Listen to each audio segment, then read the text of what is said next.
that microphone is on. Welcome everyone. I'm glad to have you all on board today. It's a wonderful day, sort of. Anyway, it's February the 19th of 2023. And of course, I'm your host, DrFox2000. You're watching VolcanoX live stream. And actually, you're not watching anything live on there, but you're watching from earlier this morning in Hawaii. And during the night, they moved the camera back over to the west lava pond. And they did that for a reason, is because there's activity there and diminished activity in the other areas. And so that is what we're looking at right now. And all good there. Before we get into anything, our best wishes go out to our wonderful friend, our wonderful friend, Arizona Snowman. He basically checked himself into the hospital. Actually, his wife drove this morning, and he had extremely high blood pressure. And so I don't know how long he's going to end up being in there. We're hoping that they can fix things up and get his blood pressure back down. With the extremely high levels of blood pressure, many of us are smart enough to know and understand, the heart can't keep up with the extremes. And the numbers were way too high this morning. Anything over 200 is way too high. It's a matter of, when's the heart going to give up? So we're hoping that everything turns out well for him. So at least he's getting attended to and care. So that's the important part. And I figured we'd throw that in first off because, he is a dear friend. So anyway, let's keep going though with everything else on the show, and I'm glad to have everyone on board here, and hopefully you are all having a wonderful day. And let's see, Lizoid was #1 again today. That's 3 days in a row. He has snuck in the door, and I'll tell you, it was very close. Hermione and Fluffy were right on his tail, just mere microseconds away. And that is what we got. A good thing is Dr. Fox, they've got meds to counteract it. You bet, Piggy, it is. Fluffy's gonna bite that tail next time. Fluffy's not gonna go for the door. Fluffy's gonna go for Lizoid, so Hermione can get in first. Anyway, so Lizoid gets the cookies, so he's lucky 3 times in a row. And let's see, hopefully tomorrow he won't. We hope. And hopefully someone else will get a chance to get in there and do their thing. And Lizoid can grow a new tail. He'll have to shame himself for a little while, but he can grow a new one. A lizard without a tail is always a shameful thing, isn't it? Anyway, let's get at things first off. Welcome to our moderators. Thoughts and good vibes out to Arizona Snowman. And thanks, Piggy, for being here. And we've got a C&D boy. Haven't seen him yet, but I'm sure he'll be along. We also have Gary 24/7 Live AZ Skies on board. and we know that sometimes a Lucas snow is wandering in. Oh, there is C&D Boy. I do see him now.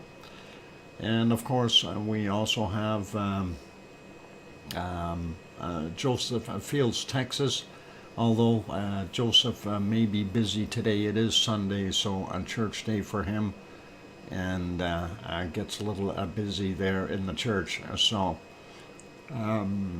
yeah, that's all good. So we'll say hello to everyone. I'm glad to have you all on board here. And I like the changes there in Hawaii.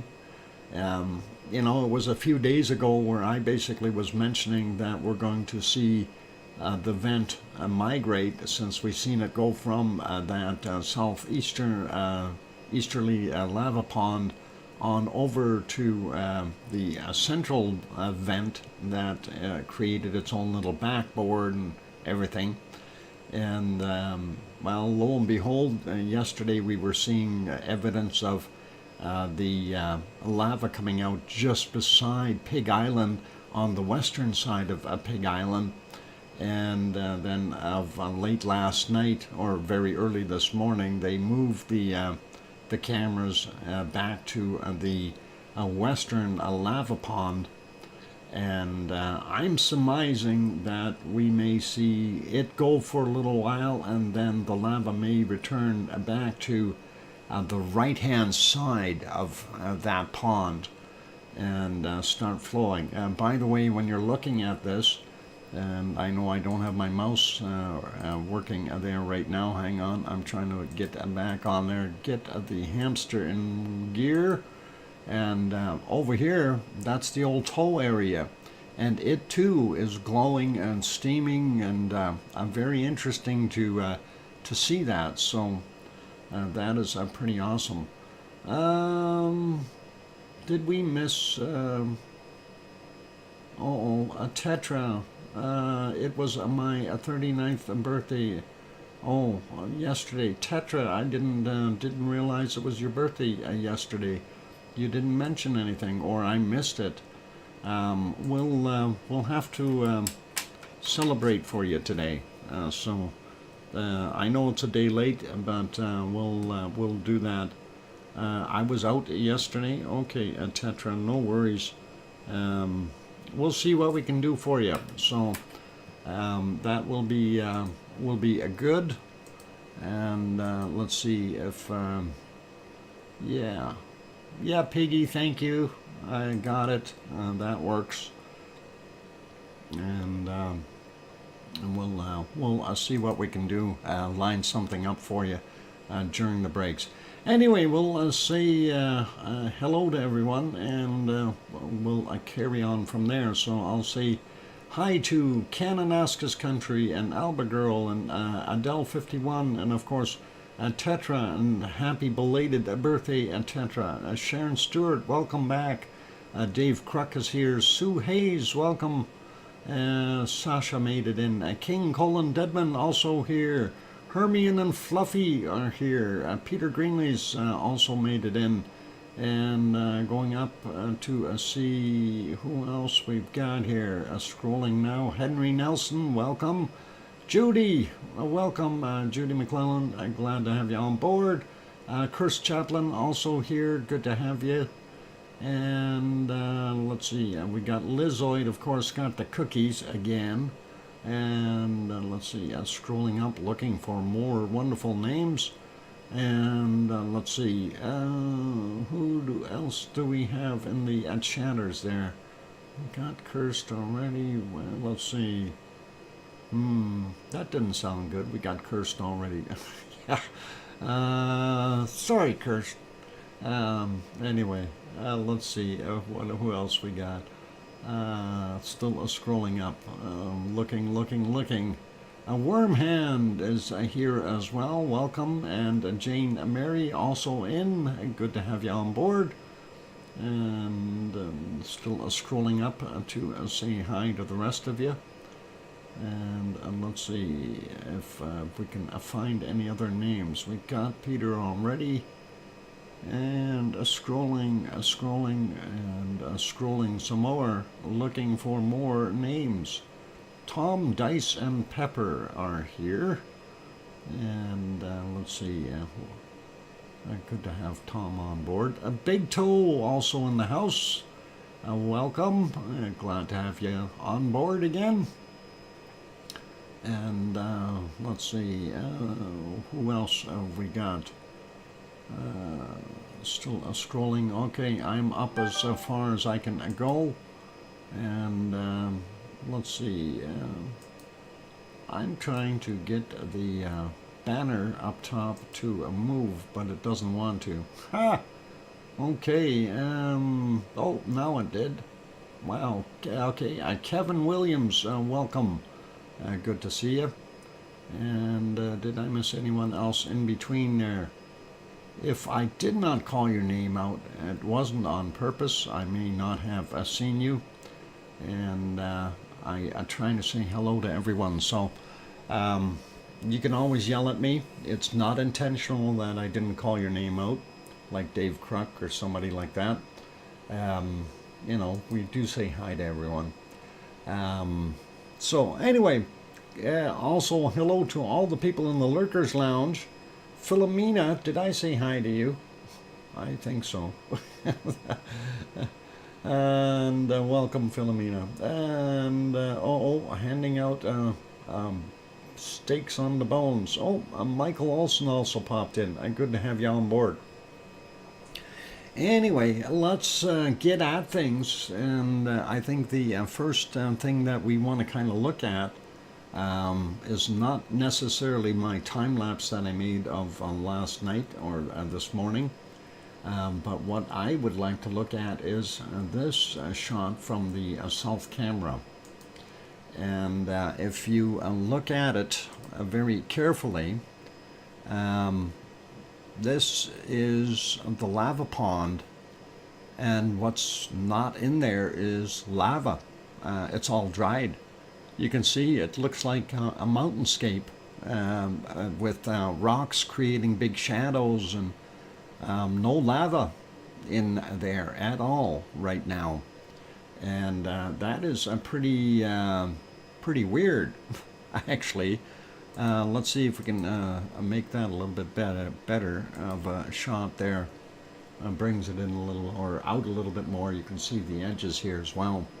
So missing lava on that side. So that is the southeasterly side of the crater, of course, and that's what we're missing. This is the no, this right here is where we had our vent. Or is it right here? Yeah, right here was where we had the vent that was refilling it, and then our original one. It was, I think this is maybe our Gator Rock right around here. And this was where the other vent was for the longest time. And things have moved and migrated in that caldera. So a big difference in what we're seeing now. Anyway, this was from 8/17. Let's take a look at the revised version. Doesn't look so good because it's hard to see with all that steam. It did start to rain again, and of course that creates more steam, and we have a heck of a time trying to see through it. Other photos, of course, this one was from our B1 cam that was down on the side. Very difficult to see anything in that particular shot.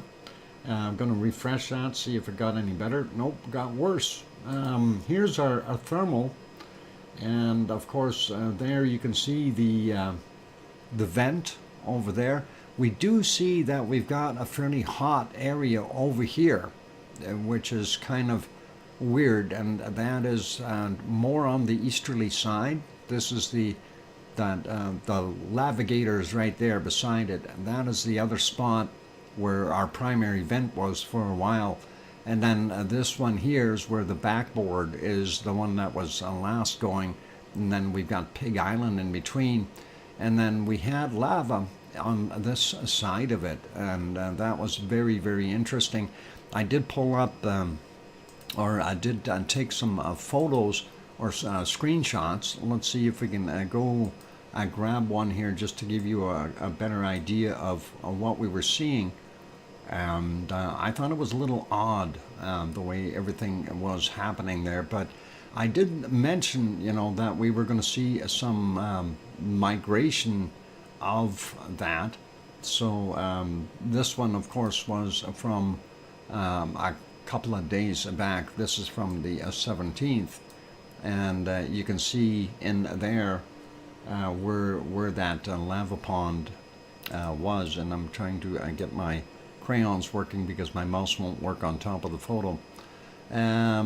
Yeah, this area here, that is on the west side of Pig Island. So this would be west over here, that would be east over here, and that is south on that direction, and of course north over here. So that gives you a little bit better idea. So when we're talking about the west pond, that is this guy. This is the southeast pond, that kind of thing. So it gives you a little better indicator of directions. Hey, Piggy, stop licking those crayons. Piggy. Piggy. There, Piggy. Ah. Let's see if I can go like that.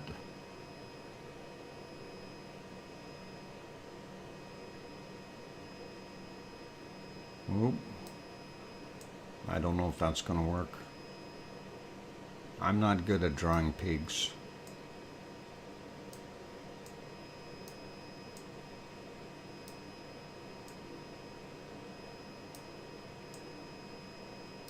My today's rendition of Piggy.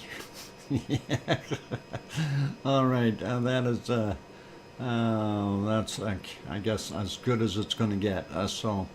Yeah. Anyway, there she's even got her little snout. No, that's a piggy. That's what it's supposed to be. Not a coyote. All right, I know my artistic abilities with a mouse aren't that good. Or sorry, a hamster. Practice for hours, Doc. Oh, how did you make me look so good, Doc? Yeah, no worries, Piggy. I try. Anyway, that was the current shot. Well, or from this morning. Let's go to the current one, and there we can see the difference, the way that is now flowing. And remember, I'm thinking this migration is going to end up back in this area here. This morning or last night, I was kind of noticing this area on the bottom here was kind of lit up a little bit, and I thought we're getting the lava coming back up underneath the edge here. So if that is what's happening, we'll see the lava come out of the old primary vent and end up in the old lava pond, or the west end lava pond. So that's kind of what we've got there. Anyway, yep, not much new there. This is kind of the picture from 8:30 this morning, and of course that very steamy view is what we've got there. And let's refresh that, look at it, and now still quite steamy. Up in the front here, though, we are seeing a lot of steam coming off of that. And like I said, I'm anticipating that we're going to see lava come back out of the old primary vent, and that we're going to see some lava down in the front here again. So those are going to be the active areas, as well as our old lava pond. And I don't know if we're going to see the lava flowing back through the tube underneath here, but it certainly would be interesting to see what happens. And of course, that shot was from 5:49 this morning. I do have that time lapse loaded, so I'm going to let that play right now. It did have the music on it, so I'm going to turn that music down a bunch. And we can that way we can talk a little bit over top of it. Hopefully that's not too quiet, and we'll turn that guy on. And is it going? Yeah, it should be going now. So, oh, hang on. I need to turn it on. There we go. So a little bit of smoke going across there. I mean, you know, we put that in so it would look like a real volcano, right? It just happened to be there. It's the way it is. But that is what we were seeing. So, you know, those little plates and everything being crunched up and flipped, and you know, something Colin kind of mentioned earlier in his comment. It looks like the plates are breaking up and subsiding and stuff like that. This is almost like when we're, oh, I didn't put the music on this one. I loaded the other video up. Oh, that's okay. It's almost like plate tectonics of the Earth's plates, you know, being created and subducted and disappearing back into the lava abyss of the asthenosphere and doing its thing. So it was kind of cool to see that, and I thought it was just a nice little capture to be able to get this. Now, this is 7 hours, 7 hours and 16 minutes worth. And of course, you know, people say, well, you know, like, what do you do to do that? It takes a long time to make these videos. So a little bit of effort did go into that. And then, of course, the rendering process was another 4 hours. So this video's got like 11 hours worth of work in it. You know, it's unfortunately it's not heavy duty labor, but hey, it is what it is. And hey, OneFish26 is here, and nice floundering. Thanks, Sarah, and welcome. Glad to have you on board. Grandma B is here, and Mona Alfano as well. Good to have you guys on board.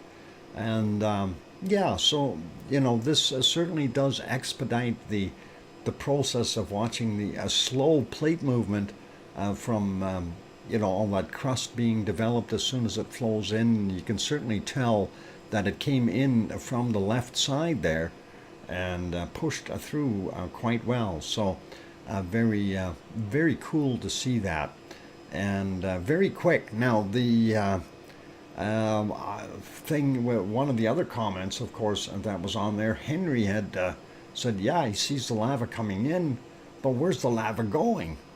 And that's a very valid question. And I myself have to ask, where is it going? So, you know, is it possible that it's just subducting back into the lava pond underneath the crusted layer there? Or are we seeing it return to the magma chamber and being recycled once again and sent back up? Or is it going somewhere else? These are questions that we've got, right? And without being able to see underneath there, it's pretty tough to assume what it's going to be doing. So, one fish flakes. What a feed. Just Piggy, don't feed him the lava flakes. Those aren't good for him. Recirculating, Sarah, that's a good question. Is it? You know, we don't honestly know. So that is definitely a really good question. Where's it going? And you know, some people are saying, well, remember what happened to Lalani Estates? All of a sudden, you know, the caldera crashed and emptied out, basically, and we ended up with a big pit there back in 2018 or whatever it was, and the lava spewed out at Lalani Estates through a crack over there. So is that another thing that's possible, that it's building up and going to push again? Hard to say. It really is. So I don't know. That's a concern. It will break out as a rift zone. Yeah, that Sarah, that might be right.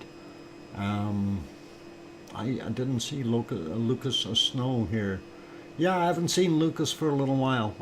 He might be busy doing other things. Sarah or Sue, I haven't seen him for a while. He was in, I think, about what, month and a half ago.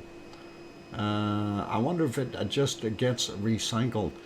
Kirst, that's something very possible. That the magma chamber may have an in and an out, if you will.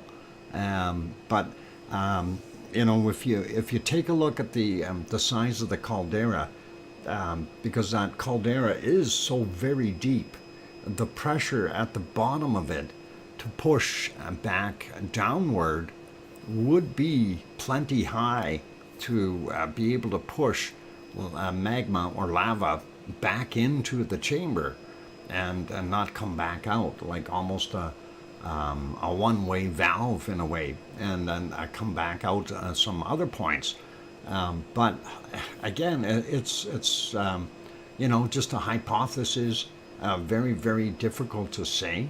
We don't know what could be happening underneath there. So that is something to keep in mind. Anyway, this is just about over, so we'll get that shut off. Of course, that for a time lapse, it turned out really well, and allowed us to see where that movement was, right? And it's pretty awesome to see it doing its things. Michael saying convection currents roll the lava up and down. Yeah, could be, Michael. We don't know. We don't know. And of course, the old thing is, once it reaches the surface, basically comes in contact with air, the magma becomes lava. And then if the lava then re-enters down below, it's going to be of a higher density with less gases in it, and that could allow it to drop again, whereas the other stuff, the fresher stuff, is more bubbly. Did Doc hear from Arizona Snowman in the hospital? What? No, I haven't heard from him since he went in this morning, Juliet. I just this morning I spoke with him on my bunny channel there, and he indicated that he was going in, his wife was going to drive, and that was kind of where it was left at, and his blood pressure was super, super high. So we're keeping fingers crossed, hoping for all the best, and hope that he is okay. Anyway, let's actually, I'm going to pause that right there because it's kind of a nice looking bluish color. Actually, I'm going to back that up just a little bit, and we'll leave it right on there. And we're going to go over to Iceland real quick, and it's not so much the pictures of Iceland that I like, although it looks a lot calmer there today in Iceland. It was raining earlier. And if we go back about 9.5 hours or so, there you can see it was actually raining, not snowing, and you can see the snow was kind of getting washed away a little bit again in some of those areas. Putting that back on live, let's go over to the airport shot. That's what it's looking like right now. Hard to see, but about let's see, if we go back about that same amount, 9.5 hours, there you can see, actually it was snowing a little bit from the looks of it. So you do see some snow on the runways and stuff like that. And of course, still a lot of snow from that recent snowfall on everything here on the grassy areas and so on. So that's what we were seeing. I'm going to put that one back on live and make that smaller. Go to the other one, and this should be a Katla. And of course, Katla is our big ice mound out in the background there. Let's see if it'll bring it up. There we go. And no, we can't see Katla. It was raining there. Raining and snowing. You look at the foreground though, you can see a lot of that snow is being washed away again because of the rain. And normally we would see Katla, the big snow mound in the background here, but Katla is all quiet. There the clouds lifted a little bit, we can see the edges, so a little bit of the mountainous area just before we get to Katla, but I don't think we actually will see Katla itself. I'm not too worried about that right now. What I'm more interested in is looking at the harmonic tremor chart, and it is a kind of interesting today. Let's see if I can get to it. Before we go there, let's just peek at the one for Astia. And here's the Astia chart. And kind of makes you wonder what the heck is going on over there, right? And if it indeed has a 10 square kilometer or 10 cubic kilometer lava pond or magma pond sitting underneath Astia, that's going to be one heck of a big bang if it comes up right to the lake. And that'll make a pretty large volcano. But we do see the upward trend here on the ultra low frequencies, indicating that there is some movement of stuff, but we also see pretty calm here, although we are seeing a bunch of spikes in here, and that's indicating some tremors in the area, pressure probably building. But still a fairly fine line. If we see the blue line get really thick like this, as what we see here, that's the time when we have to start thinking about, hey, this thing's going to pop. But let's go over and take a look at that Fræðarfjall for a minute. And Fræðarfjall was very interesting as well. So we see the upward trend, back down a little bit, then back up again, and we're seeing a fairly thick line there. The same thing here, and going back up, and that was an upward trend. I don't know, we've got some magma moving underneath there somewhere, and thank you, Peggy, for that 4-minute warning. I got it. So definitely something going on. Quick peek at the Grimsey one while we're looking for the Grindavik one. And Grimsey also on the way up, very similar to what we've seen at Astia, and makes you wonder if we are seeing some more both magmatic and tectonic movement. There's the Grindavik one, and apparently our Grindavik, I didn't realize it's broken. Grindavik and not reporting. Darn it. Okay, let's not worry about that. Let's go take a look at the one for Kristavik. And Kristavik, of course, being to the northeast of Fræðarfjall, as opposed to Grindavik being on the southwest. And there we do see that same upward trend and going up there. So this may have an influx of magma coming in there somehow, some way. Again, just hypothesizing, but that is kind of what we're looking at. I think it's both tectonic and magmatic as far as, my best guess. So that's kind of what we've got going on. We'll get over to the earthquakes after the break, you guys. So let me get this back on the right spot, and we'll take a look at what we got here. Well, there's a Fræðarfjall, and I'm going to just refresh that just to make sure we're up to date. Yeah, that's as good as it gets for us, and yeah, it's the same as the other ones, same point. Break time. Yep. Okay, Piggy, you got it. I'm gonna put this one back to here, and we'll let that lava play.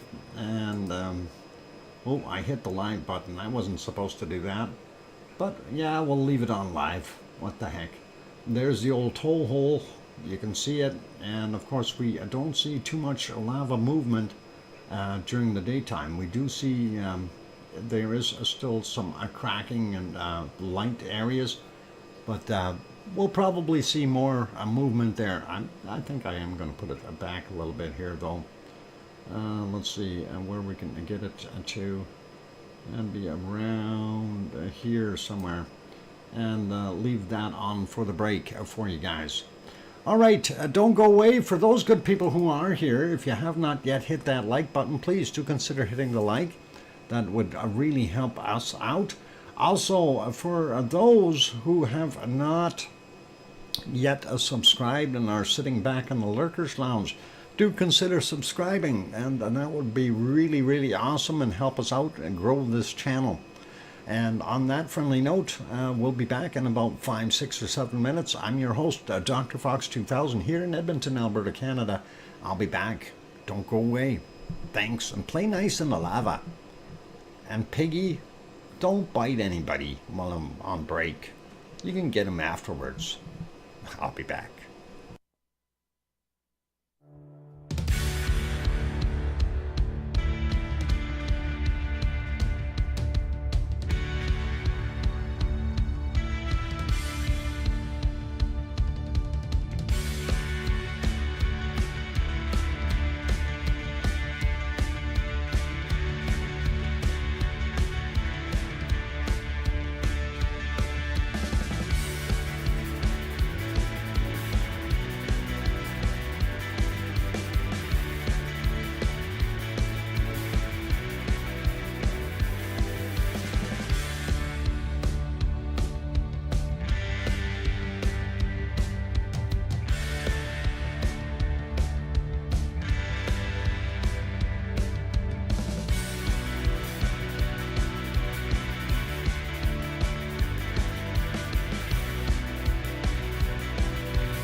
go. That microphone is back on. Hopefully, Tetra is here somewhere. And I hope she's here. Thank you for the welcome backs, everyone. I'm glad to have you all on board. And welcome or welcome back. I see a few more new people popped in. So thank you for the welcome backs from Dave Crook and Sue and Cananesca's Country in Mars 2028. And Old Mummy of Hamsters is here. Welcome and thanks. And Albagirl and Sasha and who else? Holy mackerel, there's a whole bunch of them. We got us. Where did that go? Sasha, Ted. Hang on. Where was? I got lost here. Boy, that happened real quick. Yeah, Kirst and Sasha. Yeah, and Freyajola is here. Welcome and thank you, Hermione and Fluffy and Wormhand. And Thor is here. Welcome, Thor. And Tetra to the front desk. Yes. Did you already talk about Astia? Well, we were kind of sort of talking about it. Seems right to erupt. Yes and no. I'm biting my tongue on that one. It's a yes and a no for me for right now, for Astia, but you never know. I don't know where that, where she went. Tetra, where are you? Tetra, paging Tetra, Tetra, are you here, Tetra? Hopefully she is. You're probably right, hard to predict. Yep, that is free, Jola. That's one of the things about volcanoes. But, you know, it does look good. That's what I'm going to say. It does look good for an eruption. And we were just looking at the harmonic tremor charts, and definitely it is one of those things. So anyway, I don't know where Tetra went. I hope she is still here on board. Maybe she took off. Yeah, Tetra, if you're here, please do acknowledge us. Let us know if you're here. I don't know about that rest of you, but I haven't seen Tetra forever. She was here earlier. We definitely seen her, said hi to her. She said hi back, all that stuff. So hopefully she will get back. Maybe I'll just wait with it for right now. We will I'll kind of pause this for the time being. And I have everything set up there for her birthday thing, so that's all good. And let's go over to the earthquake map for Iceland, and we want to take a look at that. And this is why I'm kind of on the fence.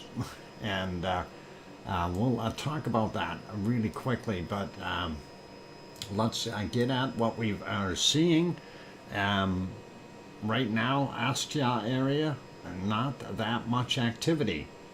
And yeah, not many quakes today, 27 in total. And let's start down here and the other end of the Rakens, out here on the Rakens Ridge.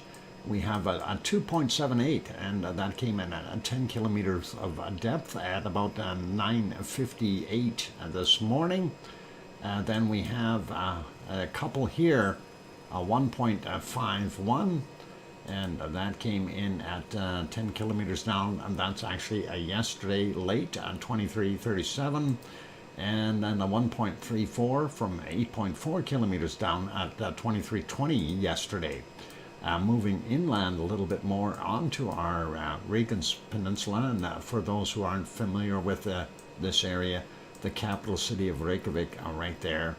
And then, of course, over here we've got the international airport, Keflavik Airport, Keflavik, Reykjanesbær, Jarðvík, and down here is Grindavik, and of course the Blue Lagoon is right in that spot, and the power plant on the other side of it.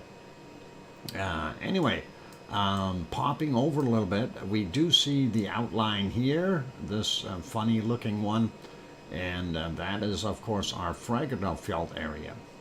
And that is where we are hoping that we're going to see an eruption, right? That's the cone here on the bottom, that's Ragnar, and this would represent the Siggy Fissure right in here. And that's kind of what we've got going on in that area. So that's what's there. We do see a small quake just right beside it. I don't know if I want to call that over on our side or over in the Krusevik area, but 0.45, 5.2 kilometers down from 2322 yesterday. And the only other one there was 0, 7.6 kilometers down from 1910. And we'll leave those be. We'll get back to that. But, you know, for what we've seen on the harmonic tremor chart, it's weird because this is hardly anything as far as earthquakes is concerned. And I just want to go back to that tremor chart. When you're looking at that, you know, where did all this stuff come from? All this spiky activity, if we don't have anything in the area. We've got one earthquake really that would have registered in there. And if we take a look at it would have been somewhere in this area here. It really wouldn't have caused anything major. So that is a little bit odd. And this other one here, that 0, came in at 1910, and 1910 would be somewhere in this area. And, you know, 0 wouldn't spike up this high on this chart. So I'm a little bit confused as to what's going on there, but I think we've got some lower level magmatic movement down there. And we'll talk about that a little bit more. This 0.9, 1.1 kilometers down from 1520. Then we got a 1.1 here from 5.7 kilometers down from 7:30 this morning. We've got a couple up here that are from early in the morning as well. This one, 7:19, 1.25, 5 kilometers down. Next one over 1.44, 3.7 kilometers down for that one from 6:07 a.m. And from 2:08 a.m., 1.65, 8.3 kilometers down for that one. Sliding over a little bit, we don't see anything at Katla at all, which is really weird. We don't see anything at Hekla. We do have this 1.31 at Grimsvatn, and that's 6.8 kilometers down, 8:17 this morning. So let's get over and take a look at this one south of Askja, and that is at 3:04 a.m., 0.42 in magnitude, 6.3 kilometers down. Then we only see 4 quakes around it, and they're relatively small. 10:38 this morning, a 0.58, 5 kilometers down. 7:44 we had a 0.6, 6.3 kilometers down. And from 3:01 a.m. we had this one was a 0.34, and that was 15.4 kilometers down. Then we've got this 1.55, 4.995 or 5 kilometers down as well. It's from 6:26. Now, for something that's got a 10 cubic kilometer lava magma chamber underneath it, it's awful a little activity there, really is. So the other area, of course, Herdebreit over here, we see from 1539 we had a 0.4, 5.4 kilometers down, a 0.5, 9.4 kilometers down from yesterday at 2222. Then a 1, 7.1 kilometers down from 1114. 1.1 from 3.4 kilometers down, 15:34 was the time on that.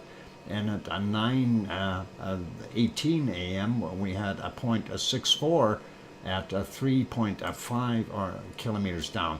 So when we look at the whole of the area, you know, those quakes are not kind of indicating to me that we have an imminent eruption of any kind.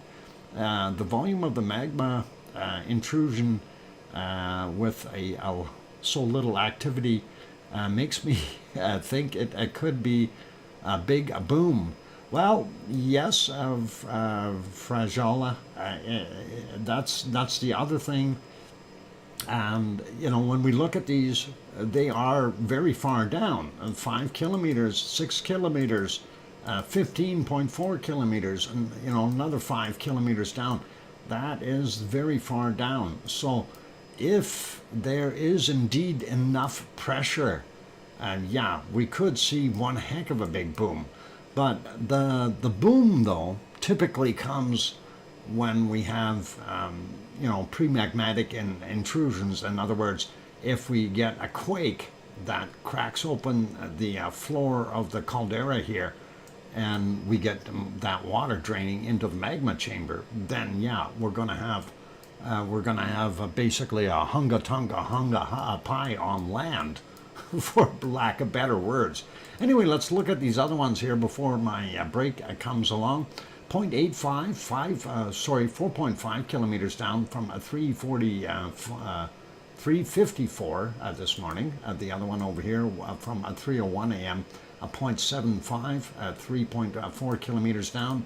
Then we have a fresher from one, which is a 1.2, 6.6 kilometers down from 1955. And then we've got a 4 altogether here, a fairly fresh.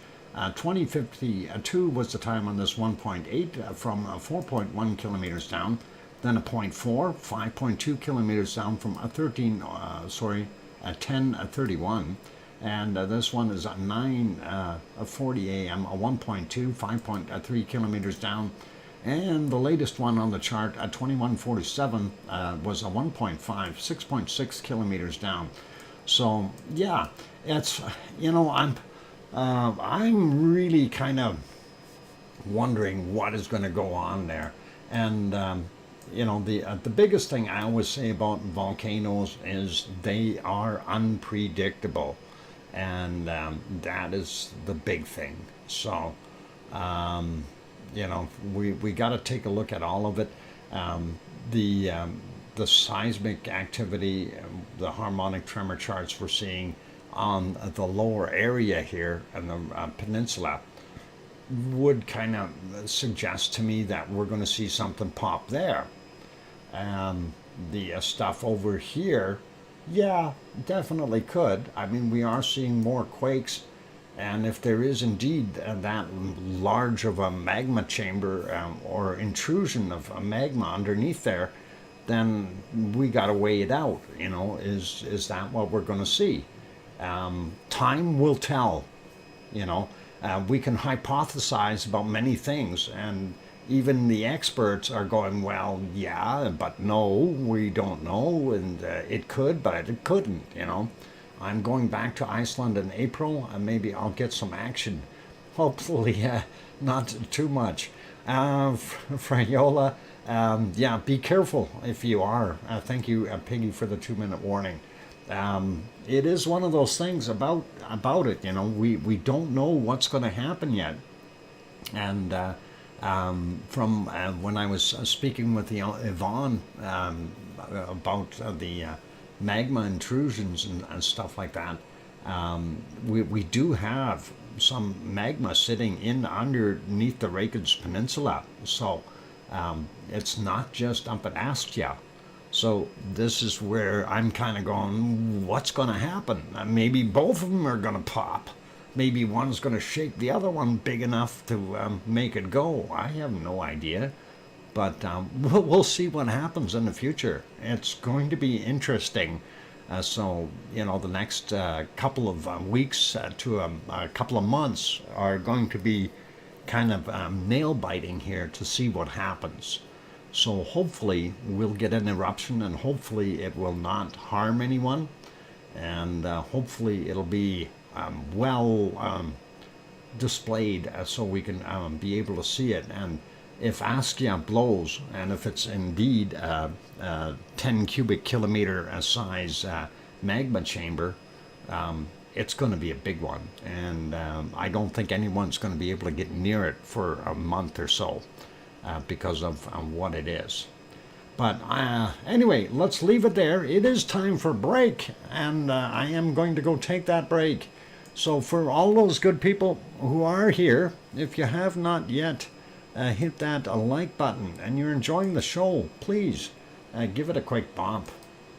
Also, if you have not yet subscribed to the channel, if you're sitting on the sides lurking, please, if you're feeling the content is worthy, and do your thing, you know, be good and hit that subscribe button if you want to see more.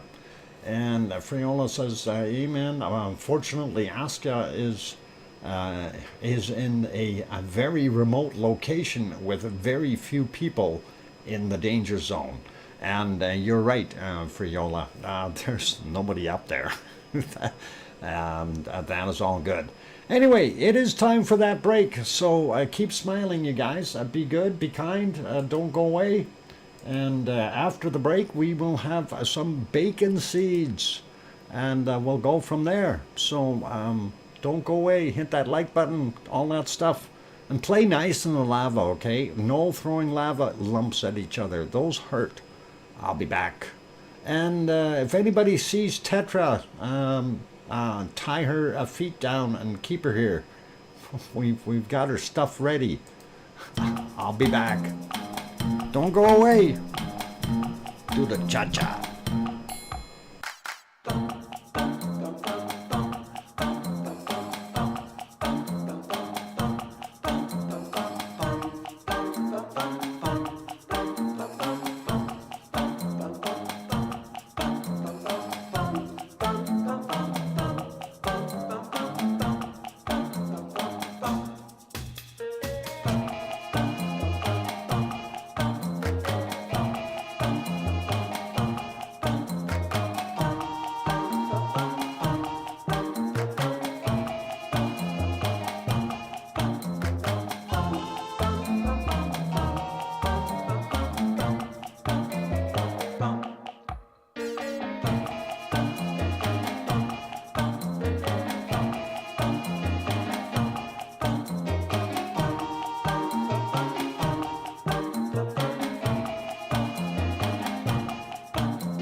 go. The microphone is back on. Welcome.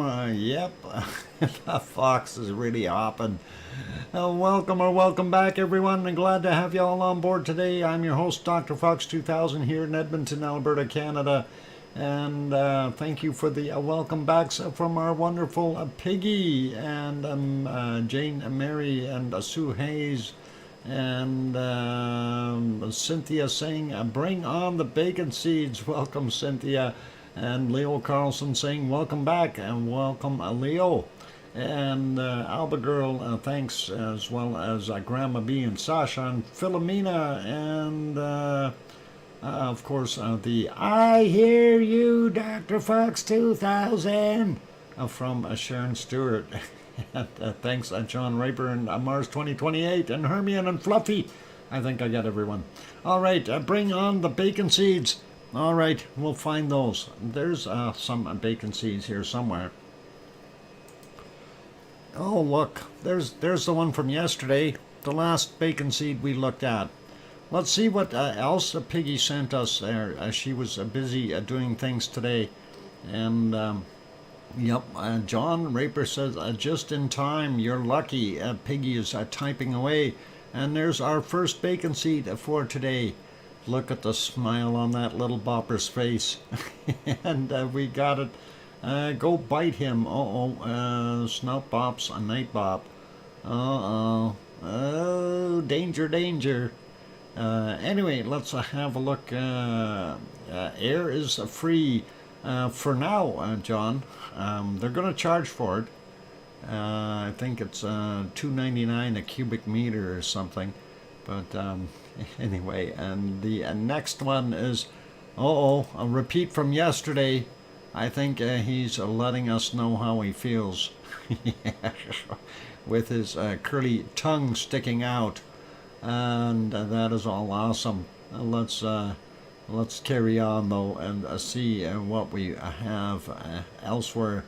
And he must have been here this morning, dressed up with all his winter gear on. And yeah, that was a sassy pig. And this one though is keeping warm. It's got all wrapped up in a scarf and everything, and that is a nice, ready for the winter time. And of course it was snowing here. Glowing raspberries. Oh, is that what that one was doing? Thanks, Mona. Anyway, that is a nice looking. So this one is in a wintry area. The next one, well, he was tired of getting his boots or his trotters dirty going through the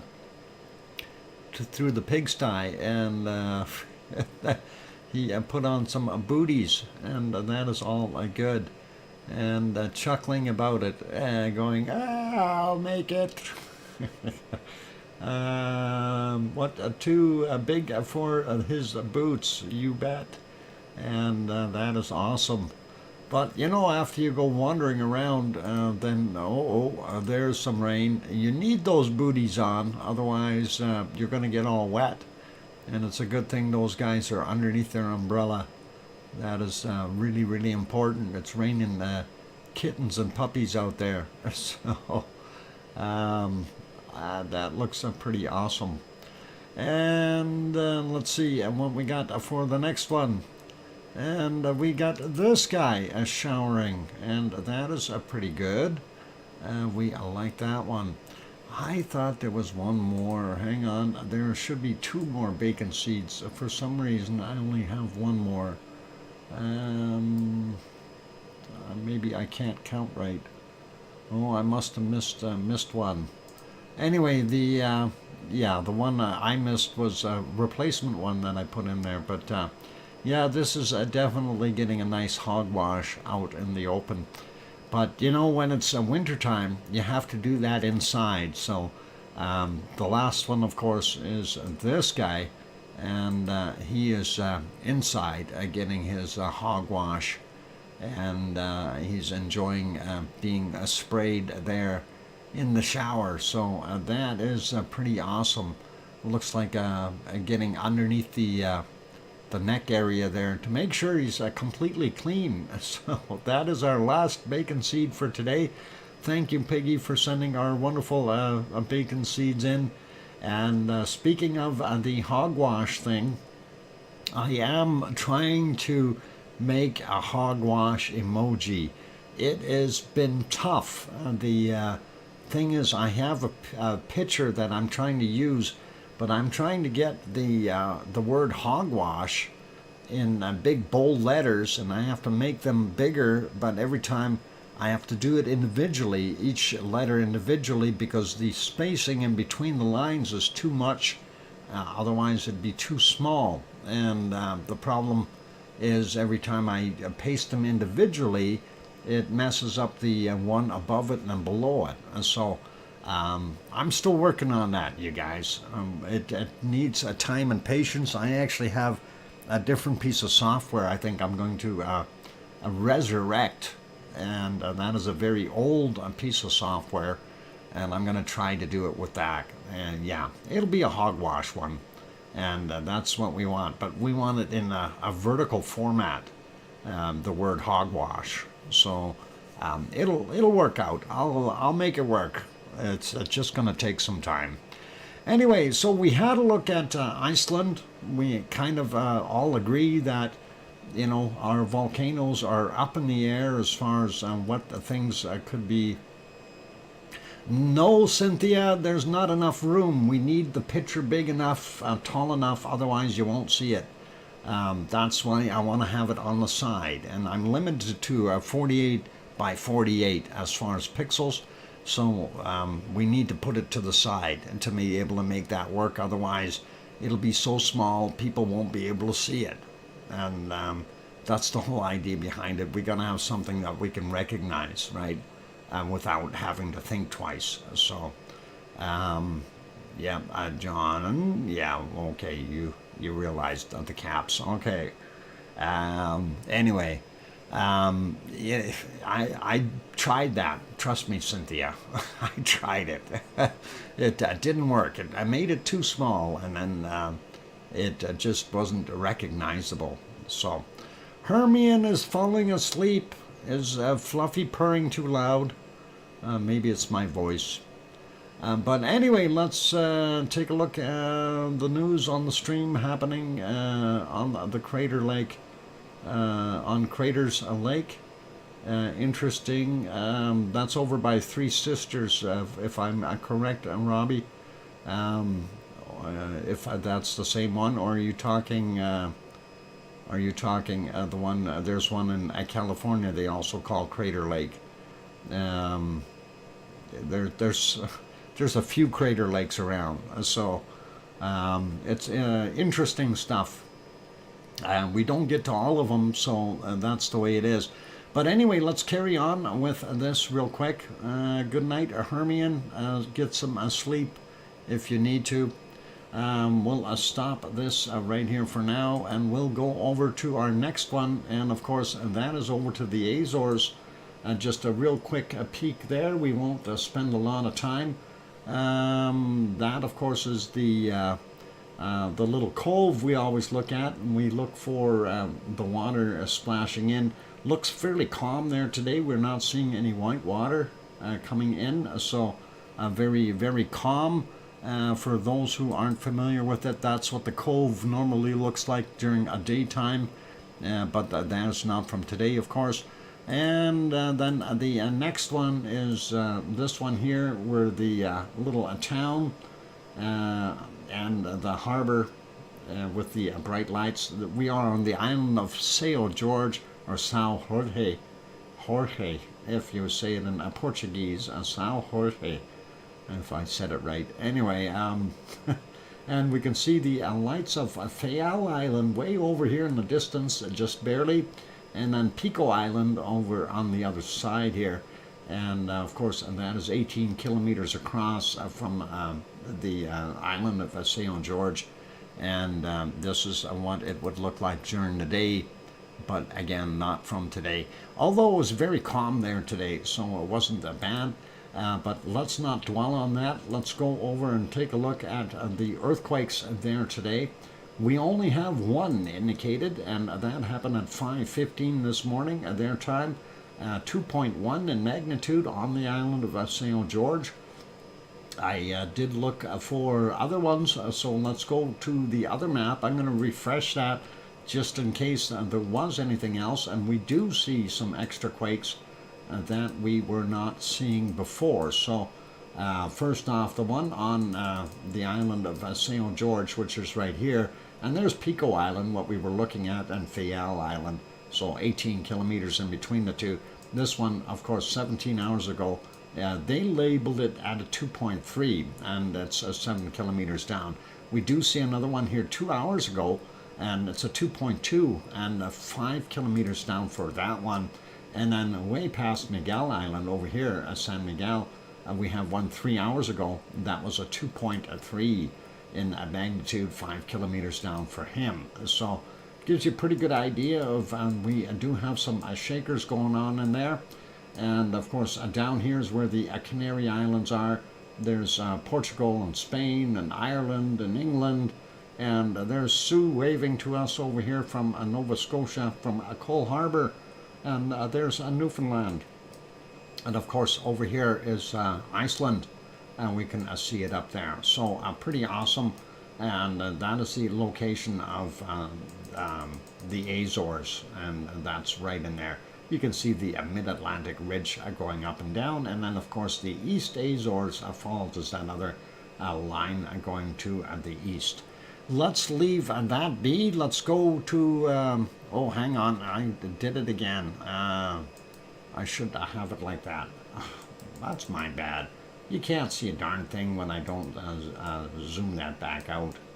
But yeah, there you go. So there's Portugal, Spain, France, Ireland, England, and of course Sue over here, right? And there's Iceland, and that's the Reykjanes Ridge going down to about this point, and then they call that the Mid-Atlantic Ridge again. So that gives you a better idea. Sorry about not clicking on the right button there. Anyway, let's put that back to there. That way we can see that in the future if I need to hunt for it. Next place we're going, of course, is over to Popocatépetl in Mexico. And Popocatépetl has been a little bit busy today. A lot of smoke coming out of it. And there were a couple of pops earlier that were interesting. This one here should be at about 1440 I had written down, but 1439. We do see a plume of ash and a possible tephra coming out of there. But prior to that, it was doing a lot of off-gassing. It was kind of continuous like this for quite some time. And I thought that was awful interesting. Basically, the cooker was on. And we know that, but it was right around here from 10 minutes after 12 noon their time that we seen this this eruption start, and it kept on going and going and going, and lots of tephra coming out, or ash basically. Hey, look, that looks like a pig. Let's back that up. Is that Piggy right there? Piggy in the clouds. We see the snout and their ears. I think that's Piggy. Piggy, are you in there? Piggy's in the clouds. Oh no. Hang on, I gotta take a shot of that. Yeah, that looks a little funny and suspicious. Yeah, there we go. Piggy in the clouds. Oh, too much fun. All right, that was at 12:11, about 12:11:30 or so. Cute. Yep, it definitely looked like a pig. But that's not what we're looking for here. But looking at this, like I said, it was almost continuous, and then we seen another bigger volley or burp, if you will, from about 12:29, and this thing kept on going. And that was pretty interesting to see the continuous, outflow And this is something we haven't seen with Popocatépetl for a long time. And always nice. Anyway, getting back further to the morning hours, we did have a couple little pops there too, where it was a little bit suspicious and ongoing.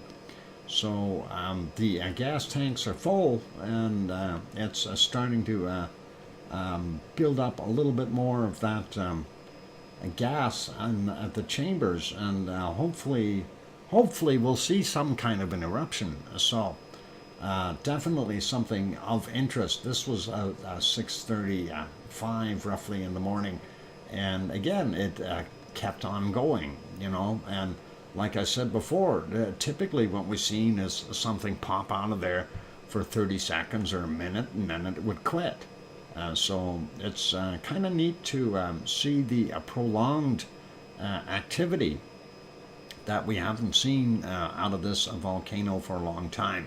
Now, if only we could see lava spewing out, I'd really be happy, right? But prior to that, pretty much nothing. So I'm going to put this back on live, and we'll carry on to our next volcano. And that is another version of Popocatépetl, but let's see, Fuego. Fuego is doing its thing. Fuego's been hiding in the clouds for the most part today. So very, very difficult to get any decent shots of Fuego. You see the clouds in the background as I advance it 5 seconds at a time. They've been pretty active, and the wind is blowing pretty hard. We don't see any more fire over here. I think majority of what we had there with the lava bombs burning out the material over there, I think the moisture in the clouds basically put out the fire. So that's kind of what we had a few days back. And going back, it's hit and miss trying to get some of these shots in here. Here's a little puff at about 2:40 this afternoon their time. I'm just trying to get it back to stick the genie back in the bottle here so we can watch that come out of there. And again, not that much horsepower to it today. Fairly slow in eruptive activity. Usually we see quite vigorous and fast movement out of it. And let's see, the rest of the day was hit and miss with trying to see what was going on. I had one here. We do see a cloud, but you see what we're battling up against just in the volcano gray soup, and not able to see it for the most part. And doesn't matter how far back we go, we're not going to see much. So I'm going to leave that back on live, and hopefully that cloud or weather system will pass, and we'll be able to see more in the near future. And next one, of course, I wanted to refresh that. Let's see, that is, yeah, that ain't going to work. That is Messiah in a central, where is it? Nicaragua, Central America. And that caldera, you can't even see it today. There's so much smoke coming out of it. So we'll leave that guy be. Let's move to the next one. And of course, this is Merapi. And just give me a second here. I'm going to try to catch up and make sure we can continue on here without too much eruption. Merapi, where are you? Merapi will make us happy. No, yeah, that'll work. All right, make that bigger. There we go. So this is Merapi, Central Java, Indonesia, and we do see that it has a pile of gaseous cloud sitting up in the caldera area. And thanks Tom for the 2-minute warning. And if we go back a little bit, it was basically battling the clouds today as well. This was from 4:57 a.m. You can see what it's looking like there. Wasn't very happy. And earlier on it was clouds, clouds, clouds. And then it's hit and miss. It's playing peekaboo. 15 minutes after midnight, we do see it a little bit. Not sure if that is a little streak of lava. It does look like it on the other cam here. So I'm thinking we may have had a little bit of lava there, but not anything major. And again, it's too difficult to tell what it was doing. And the rest of the time it was in clouds. So not a heck of a lot we can do with it. Putting it back to live, I'm going to make that one smaller again, and we'll go to our next one, and that is Mount Ruapehu. And Mount Ruapehu looking not bad. That is in New Zealand. They had a fair day there, a little bit of cloud earlier, and much earlier they had no cloud, and it was looking like that at about 15 minutes after 8 a.m. So quiet, nothing happening there. Quickly over to Taupo's chart for seeing what we've got for activity. And ever since that last quake, it's gone dead quiet. It's really, really quiet. So that is what we see. And Grand Z, perfect timing. Yes, summer has returned. Phew, okay. And it's quiet. You have no concerns at Taupo for right now. Let's take a look and see what it looks like there, just so you have a good idea. And this, of course, is the lake is the caldera for Taupo, and that is definitely a large caldera. It's the entirety of the lake. You can see Ruapehu in the background here, sort of, in the little bit of a cloud that's over there, but it is right back there. Anyway, this shot is a courtesy of Suncourt Hotel and Conference Center there in Taupo, and that is what we've got. So that's it for right now. When we come back from our break, we will take a look at Semeru and that area of the world. So in the meantime, I'm going to put you back over to some lovely lava there in our good old Hawaii. For right now, let me get on the right screen here so I can make that lava move. And there we go. So for those good people who are here, if you have not yet hit that like button, Taupo doesn't concern us. Central volcano more pesky. Okay, yeah, I could imagine. Anyway, for right now, let's leave it at that, and I'm going to go take that break. For those good people who are here, if you are enjoying the show, please, if you haven't hit that like button yet, give it a quick bop. And also, for those good people who have not yet subscribed, please do consider subscribing. That would be really awesome, as well as hit that bell notification while you're there. A quick reminder to everyone that these streams, the live streams, VolcanoX, is not monetized, so you should not be seeing any commercials. And on that friendly note, I'm going to say good night, Piggy. Sleep well, big hugs, and lavely dreams. And don't let that pesky thistle bug you too much. Good night, Piggy. And I'll be back in 5 or 6 or 7 minutes. Keep smiling. Thanks.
go. Microphone is back on. Welcome back, everyone. And let's see, I'm running back and forth, clicking burgers now and watching the stream. Grandma B, that's awesome. And just be careful and don't stub any toes or anything like that. And thank you. And thanks, Leo, and let's see, John and Sue.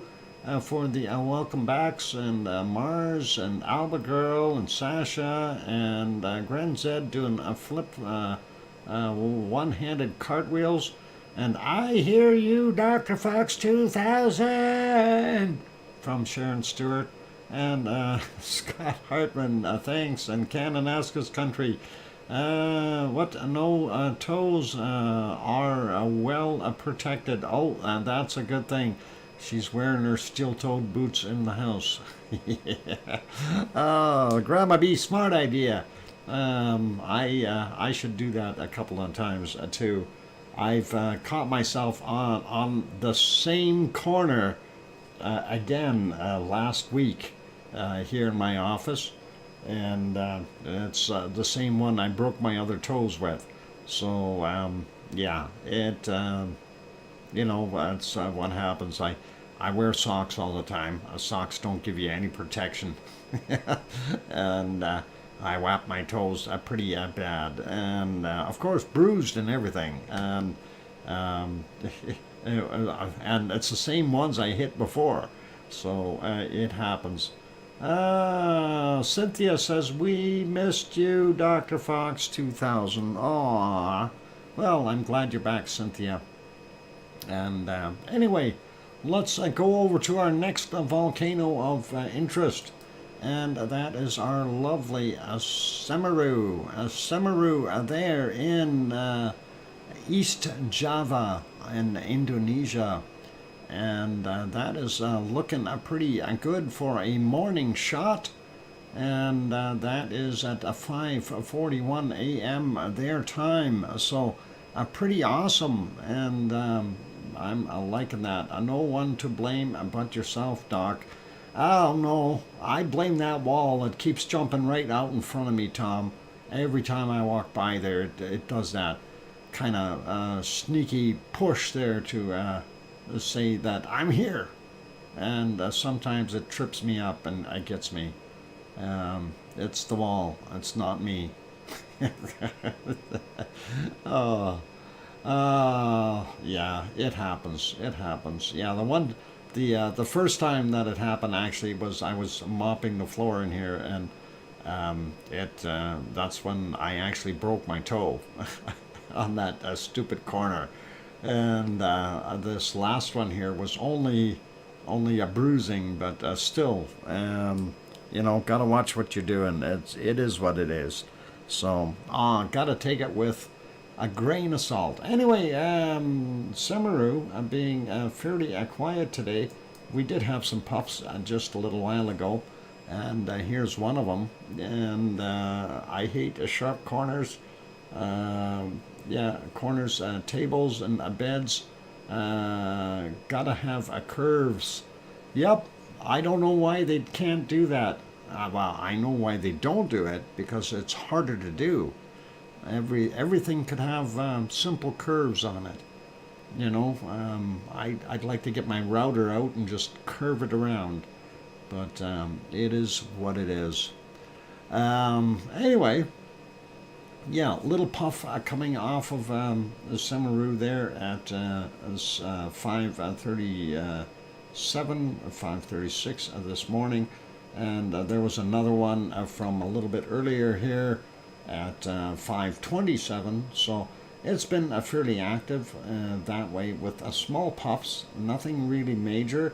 Another one at 5:16, so it's almost like on a regular basis every 10-15 minutes it's giving off a little bit of a puff, and I don't know, it's I want to see lava though. I do see a little bit here in the next one.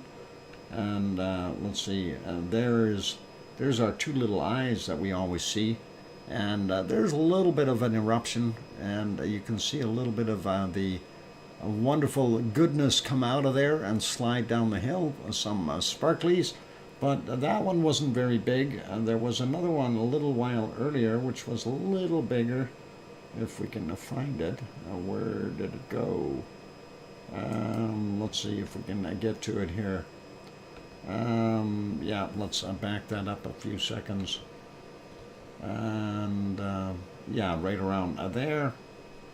And if we let it go forward by itself, and this was at 428, and we are seeing a little bit more of a flow coming out of it. We didn't see so much of a boom, but more of a flow. So I think the caldera is got to be pretty full of lava up top, and then we see the bacon coming down the hill. Yep, it is definitely a bacon material, and it did look pretty good as far as I was concerned. So seeing that rolling down, of course, tells you, you know, it's continuing to be active. There is no real break in that one. Then it did it a bunch more times during the earlier hours as well. And I'm just trying to find a decent one here where we had a more. No, that one wasn't too big either. I should have left it over there. Yeah, darn it. I'm trying to see if we can find a bigger one here. Oh, yeah, here it is. I knew it. There was one that I looked at earlier that was a little bit more sizable, and that should be right around here somewhere, where you've seen a little bit more of a plume come out of the top. I'm just trying to get it to the right spot. And, whoop, I went a little too far. Let's leave it there and let it run through. So, yeah, there we go. 2:53 was about the time. And you've seen it light up fairly well there. And definitely a little bit more lava goodness coming out. Hey, Debbie Brady, welcome, aloha, and glad to have you on board, Debbie. And you've seen the lava bombs on this one, so it definitely threw out a lot more lava that time, and you know, in the forms of bombs, and that's always dangerous, of course, but it is what it is. Yep, bacon bits have taken to the air, and yeah, those flying bacon bits, some of them are sizable. You wouldn't want to be underneath them, that's for sure. And you know, and some of them, when you see the bigger ones, like what we've been seeing at Fuego as an example, the ones at Fuego were literally the size of Toyotas flying out of there, if not larger. So that's something to consider. And if you ever go up on to visit a caldera somewhere, make sure that you are well protected and far enough away from any possible danger, because if you know, you have one of these things pop on you, it doesn't end well. And wow, the story that Yvonne Kunkel told me, of course, she being a volcanologist, and she was over at Stromboli, and they had an unexpected eruption, and she and her cohort had to run for cover, and luckily there was a small lava cave that was kind of able to shelter them, and she ended up with cuts in her forehead from the tephra coming down and hitting her, and even with her hard hat on. So you know, it's always important to understand that. And she also had a larger one hit her foot, and she had to take some time off from work because of it, and some stitches in her forehead. So yeah, she got lucky in that sense that she didn't get hit with a larger one, and that is always a dangerous thing. So that's something to think about if you are going out looking at one of these volcanoes. And you know, you don't realize, if you're new to the volcano world, you don't realize how dangerous it can be. And you don't really get, when you're looking at the video or the TV screen, it doesn't come through. And I can tell you, when I was in Iceland and looked at Ragnar, even though I was 1.5 kilometers away from Ragnar, you could still feel that eruptive power in the ground. You could feel it, and not only feel that sensation, but you see it, you smell it, you feel the air pulsing from the eruptive activity, and it gets you. You understand really quickly after that these things are relentless. They have power. You don't want to be close. And, as much as we like looking at stuff close up, it is dangerous. And I have to really emphasize that to people. If you are going to go take a look at a volcano, make sure you don't put yourself in a bad spot. That is I think, the best piece of advice that I can give anyone. And I'm not trying to preach, I'm not trying to scare anyone. It's just use common sense. Yeah, Albert Girl, and that is an experience. It really truly is. Once you get to see one with your own eyeballs, and you feel and you smell, and you feel that the wind pressure and things like this. It puts everything into a whole different perspective. It really does. It's awesome. It's addictive. You want to go back, but you don't want to be too darn close. So anyway, looking at the stuff that we've got there. Yeah, and don't climb onto the erupting volcano.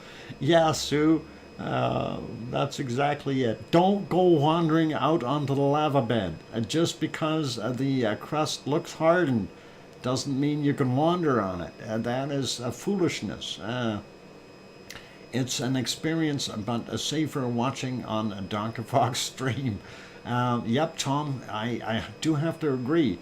And, for myself, I'm very humbled by having been able to be there, at watching Ragnar with my own eyes, and I'm feeling that experience. And you don't get that, till you've actually seen it. But and then when you see those fools wandering around out in the lava bed, and the ones climbing up the side of the caldera, you just, it leaves you kind of speechless. It's like, what are you doing? Suicide mode on high for them, I guess.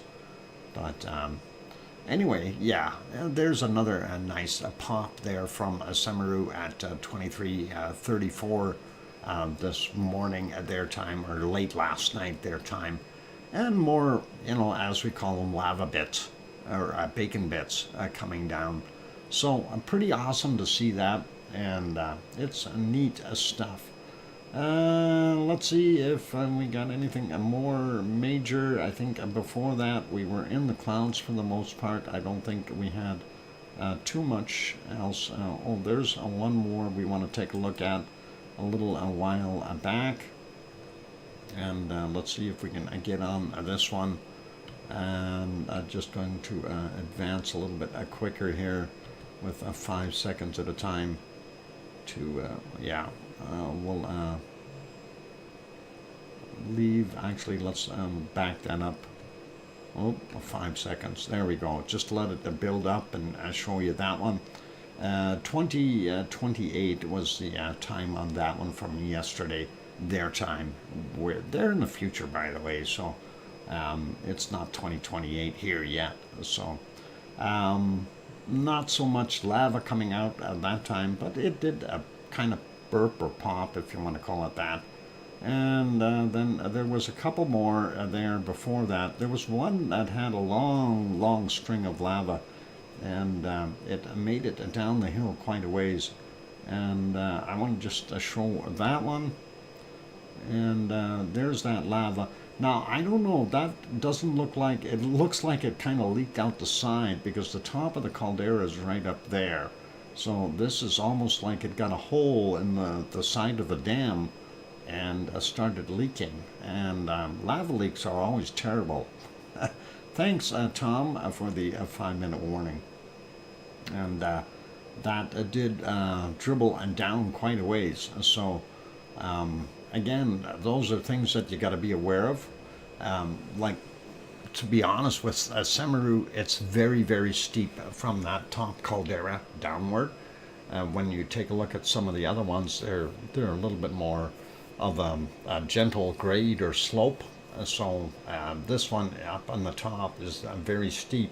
So when we see the vertical fall, it moves pretty darn quick. And it's moving. So you can see that lava just about hiding into the clouds there.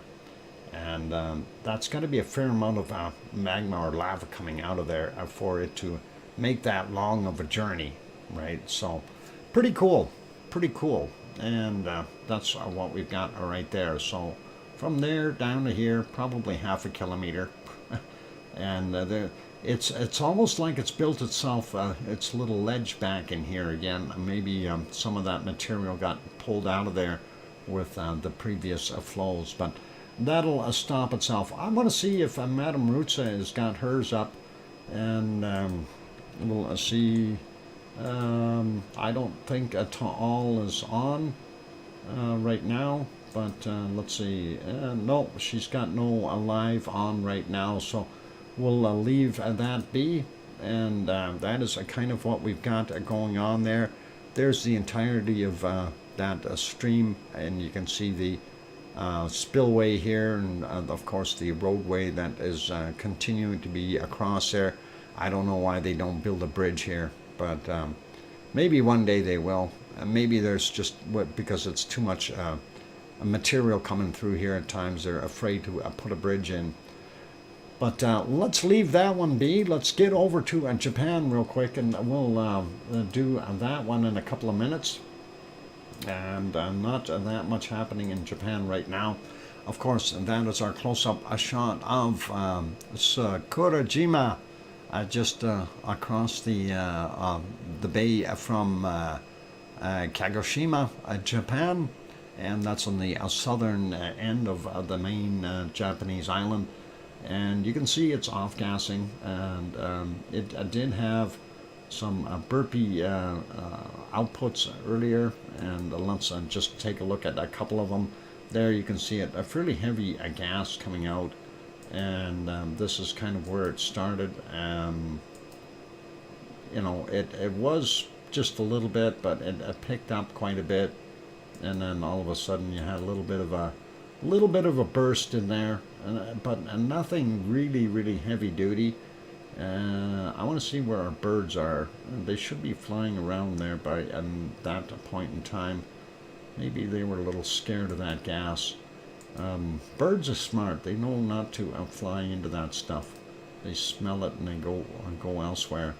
That was pretty early in the morning there. We didn't see too much. And then if we go back during the night, I wasn't seeing any glow anywhere out of the caldera. And I don't know if it's because of the way the wind was blowing the gases and everything out. You couldn't really see anything, but looking at it, that's what we had, and really not much more we're going to talk about there. Putting this over for those people who want to go get the ice cream boat is in, and you can see it right there. If you do drop your ice cream, the hazmat center is right in there. I found it on the map earlier. There is a fire station and a hazmat team there. We do have the ice cream there from the ice cream vendor. So you can go there. What's who said the Darwin's? They were yeah. That's a right wonky donkey. Darwinian award winners. Yeah. They risk it. They risk it, and not much we can do. Hey, look at all these birds. Budgies. All right, there we go. Ice cream time. It is just about break time. Let's go take a real quick at the other ones here. Real quick peek. This is Suwanosejima. Not a heck of a lot of activity from it today. When we go back into it's a nighttime stuff. Oh, what happened there? Didn't see too much, but it is off gassing. We do see that, and I don't know why. I think their camera's stuck. Their camera's stuck. That's why it won't work. Okay, there we go. So no report on Suwanosejima. And then, of course, the other shot here, we're not going to be able to see. That is ASO. And ASO is in the clouds. Typically, you would see it off-gassing or steaming from the caldera over here. But it looks like we've got cloud cover. So not much we can do. We'll go back here. It is time for me to take a break. So, yeah, big budgies, you bet. For those good people who have not yet hit that like button, please do give it a quick bump and help us out. Of course, we are trying to get over that 100 mark so the YouTube analytics can take over and do real well for us. Also, if you have not yet subscribed, do consider subscribing. And that is all cool. If you hit the subscribe button, don't forget to hit the bell notification while you're there, so you get well informed of when we are on. And of course, today being Sunday means tomorrow is Monday, and we'll be back to our regular weekday times back in the evening. So that's what we've got there. The only other thing to remind you of is these streams are not monetized, so that's all we've got there. You shouldn't be seeing any commercials. And if you haven't bought a membership, or I could gift a membership to someone else, that's up to you. And that's all good. Hey, the ice cream boat is taking off, you guys. Oh no. I hope everybody got their ice cream. And it's too late now. They've left the dock. So be good and enjoy it. I'm going to go put you back over to Hawaii. And there, of course, is what it looks like there at 7:31 this morning at our old west lava pond. And that is the nice view we've got right now. A little bit of lava in there. I'm going to go take a break. For those good people who have not yet hit that like button, please don't forget to do that. And here comes some music. And of course, this is A Good Gig in the Clouds by Joel Cummings. And that is, a lot of people like that. It's music from a piano. I'll be back.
Hello, the microphone is back on, and Tetra, don't take off.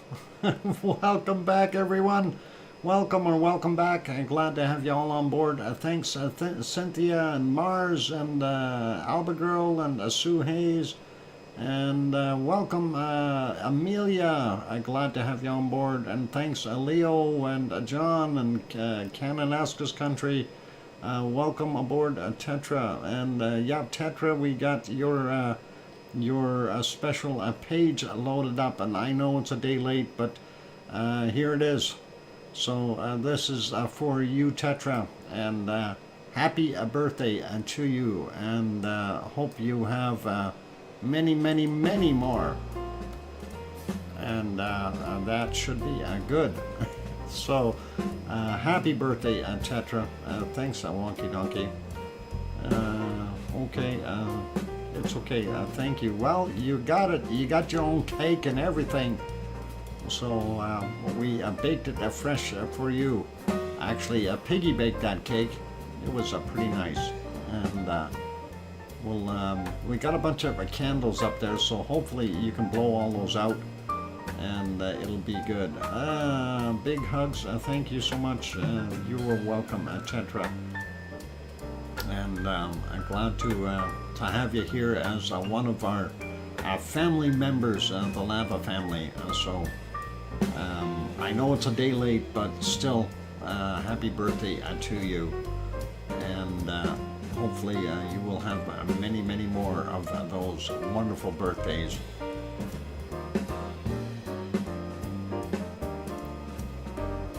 And those are trick candles, by the way. If you try to blow them out, they stay lit. What is there? Too many zeros? There's no zeros. Just says happy birthday, and we didn't put any number on there because, you know, in my opinion, it's always a bad thing to put a lady's age on there, and we try not to do that. It keeps us safe, put it that way, and all good. But you can try putting those. Blowing out those candles. Oh, I'm highly sorry. LOL. It feels good. It's all good. Oreos on the cake. Yep. Those Oreos should be yummy. I see all kinds of fruit on there. Delta 8. Okay. Fire hazard? Yeah, don't worry about the fire. It'll be okay. You'll be all right.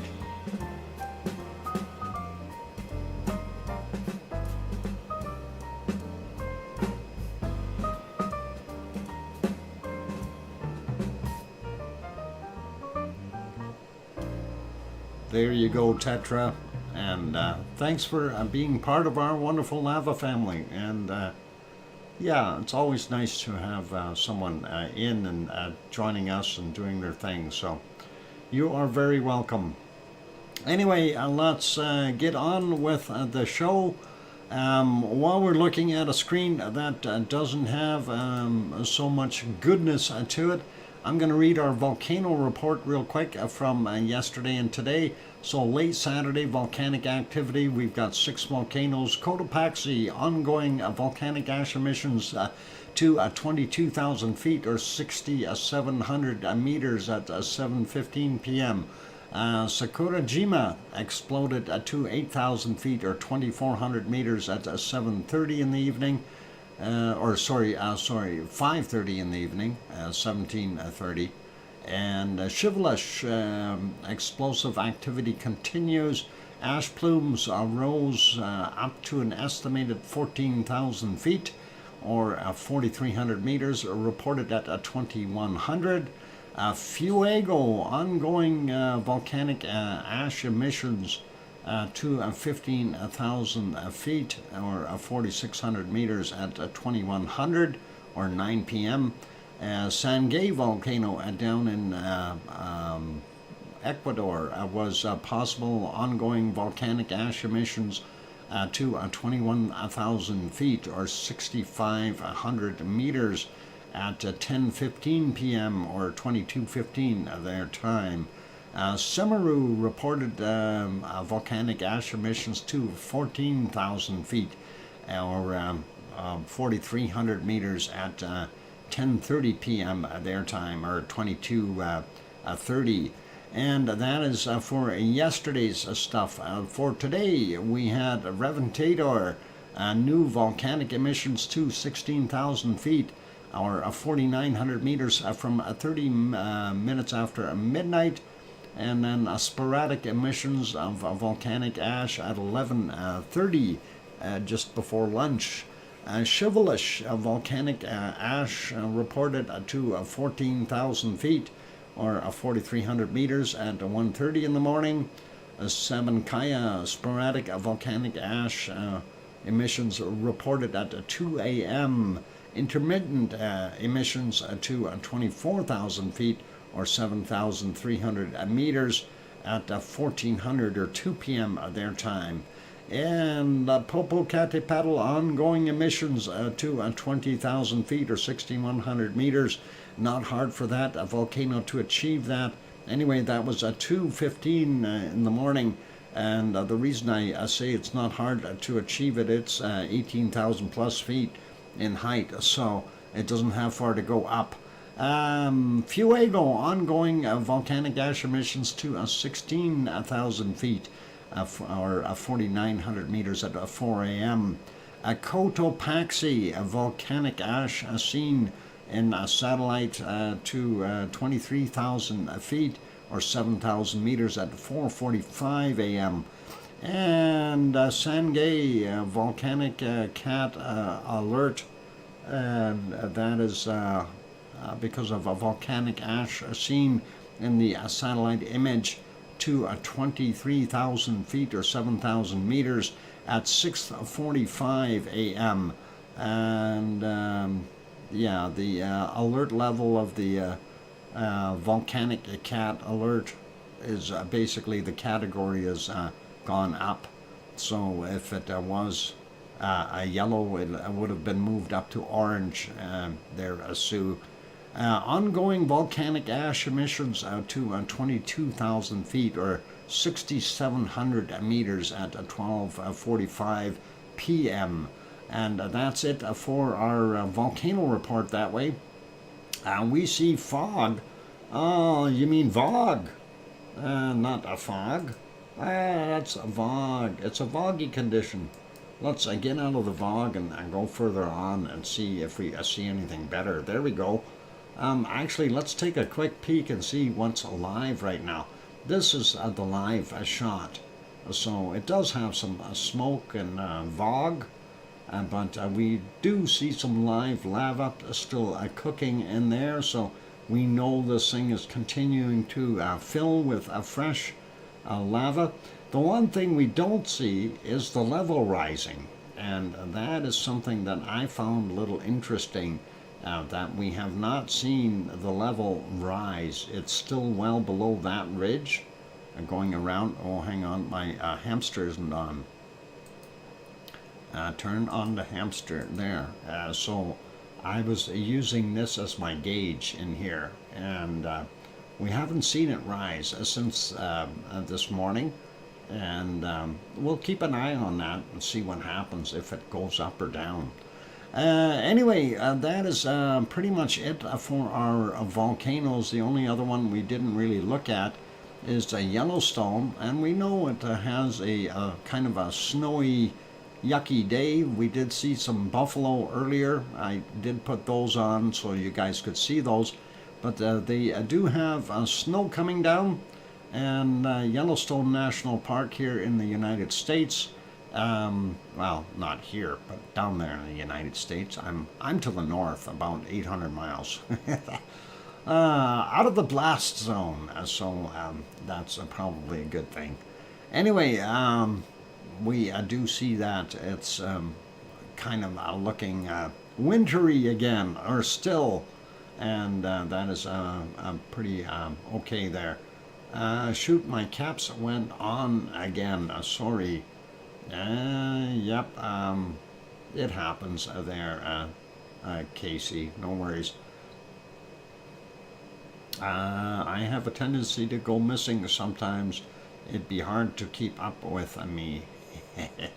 All right, no worries. Anyway, let's go take a look at our earthquakes and see what we've got going on around the world. And we'll try to keep these short. Quick peek up here. We do see a few little ones along the Aleutian Islands. Nothing really major. 3.8 at Nikolsky, Alaska area from yesterday, 2219. Not going to worry about that. This one is yesterday's as well from Old Harbor, Alaska, 2221 was the time on it. We see a little one out here. And what is it? Chiniak, Alaska area. That is from today at 10:57, 1 kilometer down, so not very deep, but not very big. We don't see too much until we get down to about here, and that is quite a distance out. Of course, that is the Wanda Fuca plate there. That and this being on the angle, I don't think that's going to be any big deal. It's a 3.2 from 11 minutes after 12 p.m. 10 kilometers down, sliding down a little bit more, looking at the coast. We don't see anything big till we get to just off the coast of Nicaragua. 4.8 in magnitude, 54 minutes after midnight, 70 kilometers down for that guy. Next one, 4.3 near the coast of Ecuador, and that came in at 1848 yesterday, 10 kilometers down. These might be some yesterday's. No, 3:05 a.m. For this one for today at 142.1 kilometers down for that 4.5, and then we had a bigger one here, 5.3. That's actually yesterday's from 1940, 7.2 kilometers down. We don't see any other new ones there, and that's probably a good thing. While we're down here, South Sandwich Islands did have a new one there, 5.0, and 6:08 a.m., 10 kilometers down for that one. And of course, that is a pretty heavy subduction zone, so that is to be expected. And we don't see anything there in New Zealand, which is really good. And we do have this guy here, a 4.4 Tonga area, 1749 yesterday, 343 kilometers down. This one up near Fiji, I don't know, Vanuatu, Fiji here, Vanuatu here, kind of in between. And that is at 7:10 our time, and 10 kilometers down for that 4.9. Solomon Islands, this 4.5, 7:21 is the time on that one, 62.3 kilometers down for that 4.5. Then over in Papua New Guinea, 4.4, and that is from 1909, 131.5 kilometers down for him. We don't see anything on the Java or Sumatra Islands at all. We do have one here, 5.0, Indonesian area there. 8:17 is the time on it. 76.7 kilometers down for that one, 5.0 in magnitude. Next one up, 4.9, a little bit smaller, but that is yesterday's at 21:47 from 66.5 kilometers down. And don't see anything down on the bottom end of that Japan, but we get back up to the top.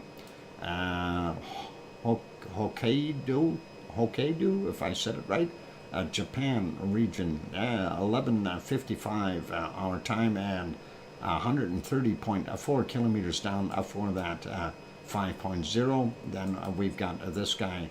Oh, hang on, I forgot this one in the Coral Islands, 4.6. 11 minutes after midnight, and 130.8 kilometers down. The one up next to Kamchatka Peninsula is 4.8, and that came in at 14:28, 35 kilometers down for him. And let's see, what do we got over here? A couple in the what do they call it? Mid-Indian, Mid-Indian Ridge? Yeah, Mid-Indian Ridge. The bigger one, 5.3 from 907, 10 kilometers down. And the smaller one, 4.9 from 1316, and that was 10 kilometers down as well. That usually tells us that we've got something moving over here. And that's still too low. I don't think that's going to affect the Arabian plate, but we'll see what happens.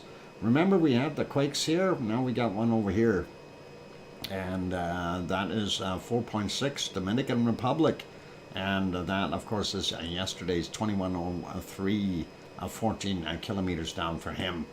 Going up to Afghanistan, we see Hindu Kush region. 4.2, 21 minutes after midnight, 219 kilometers down for that, 4.2. And then if we zoom in a little bit here, let's grab this one first out in Cyprus, 3.6, and that is from 7:26 a.m. or somewhere around 1400 UTC, 1426 UTC. So actually, Piggy got the alarm for that one, but it didn't show up on the map till about an hour and a half later, and we were kind of wondering. And anyway, we were looking I was looking to see what was actually going on there, and USGS doesn't report anything, but there's a whole swarm of little quakes on this side. So these are all below ones. So they're all there. So we have some active movement there. Anyway, going up into the Turkey region and Syria. Syria here, well, that's Turkey, I guess, just very close. That is a 4.1 from yesterday at 2059, 12.9 kilometers down. John Raper is waving bye-bye, and okay, who are you waving bye-bye at? No earthquakes for New Zealand. Thank you very much. But no new. Yeah, you are welcome. And you don't want any earthquakes. And easy on the caps there, Amelia. And welcome, by the way, if I didn't say that. 4.1. So that's for that guy. Then we had a couple more here. 4.3 in Turkey. 2107 yesterday. 10 clicks down. 4.1 again from 1430 today, 10 kilometers down. Then we see this one, another 4.1. Yesterday's at 1756, 1.8 kilometers down, a little closer to the surface. And then this one over here, 4.6, a little larger. And of course, that is 5:04 a.m., 5.5 kilometers down. And let's zoom back out a little bit and see. We don't see any new quakes on this map for Romania, which is probably a nice thing, and nothing over here in Sicily or Turkey or any of those other regions. The mid-Atlantic ridge seems to have quietened down as well. Don't see anything else there. Quick peek over to our other place. Oh, no, I'm not. Okay, you're not leaving. Okay. Yeah, oh good.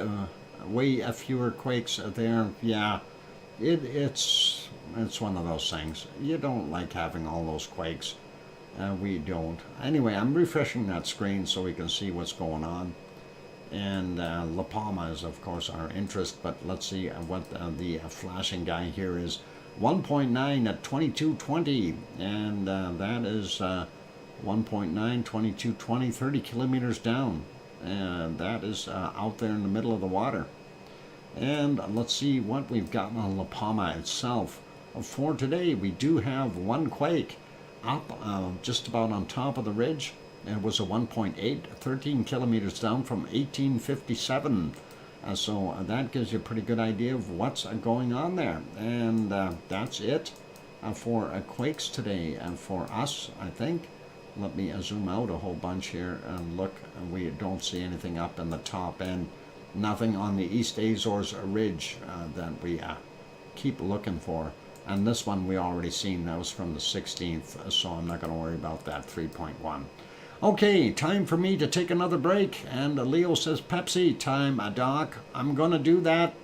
And we'll put you back over to Hawaii. But let's see if we can find you a clear time to actually look at it, because I don't think you want to be looking at that. Let's see, where can we put you? How about way back here where it was a nice and lavely?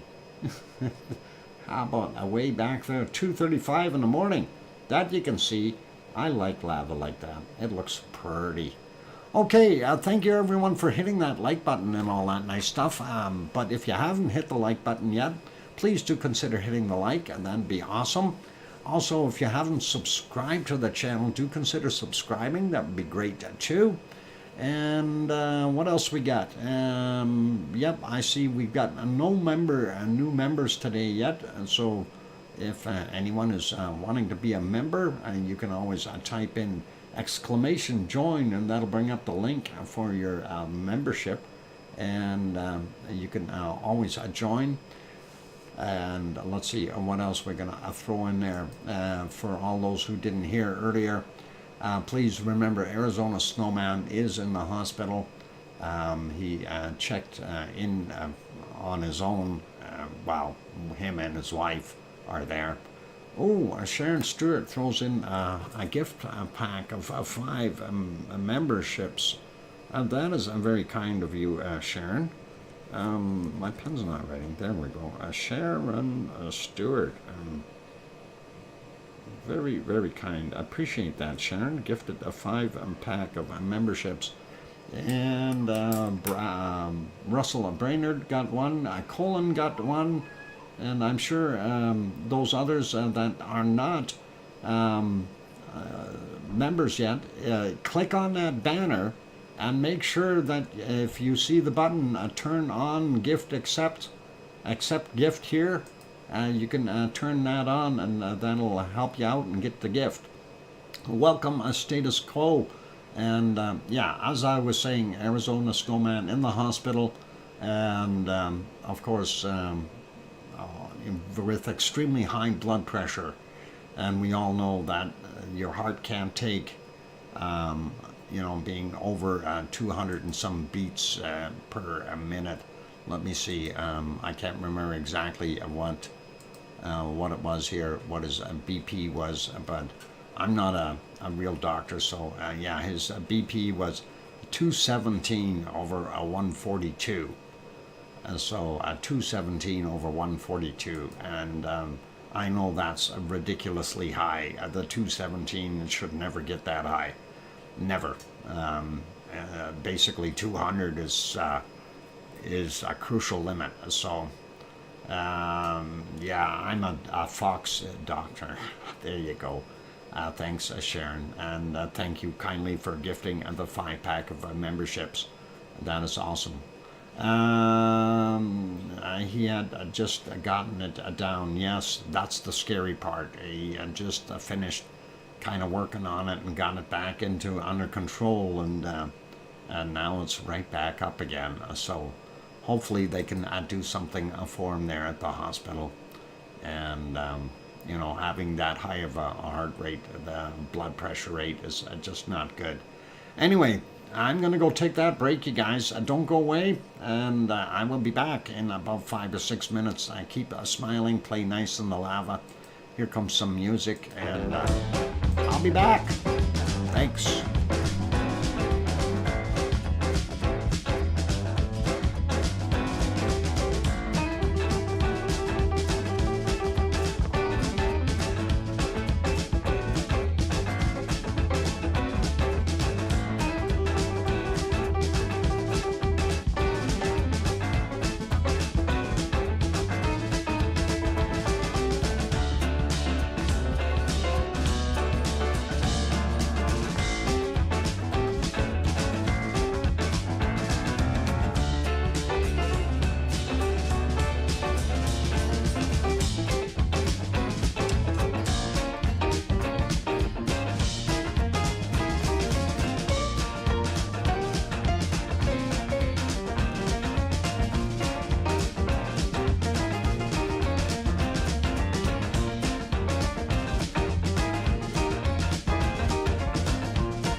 go. Microphone is back on. Welcome back, everyone. I'm glad to have you all on board.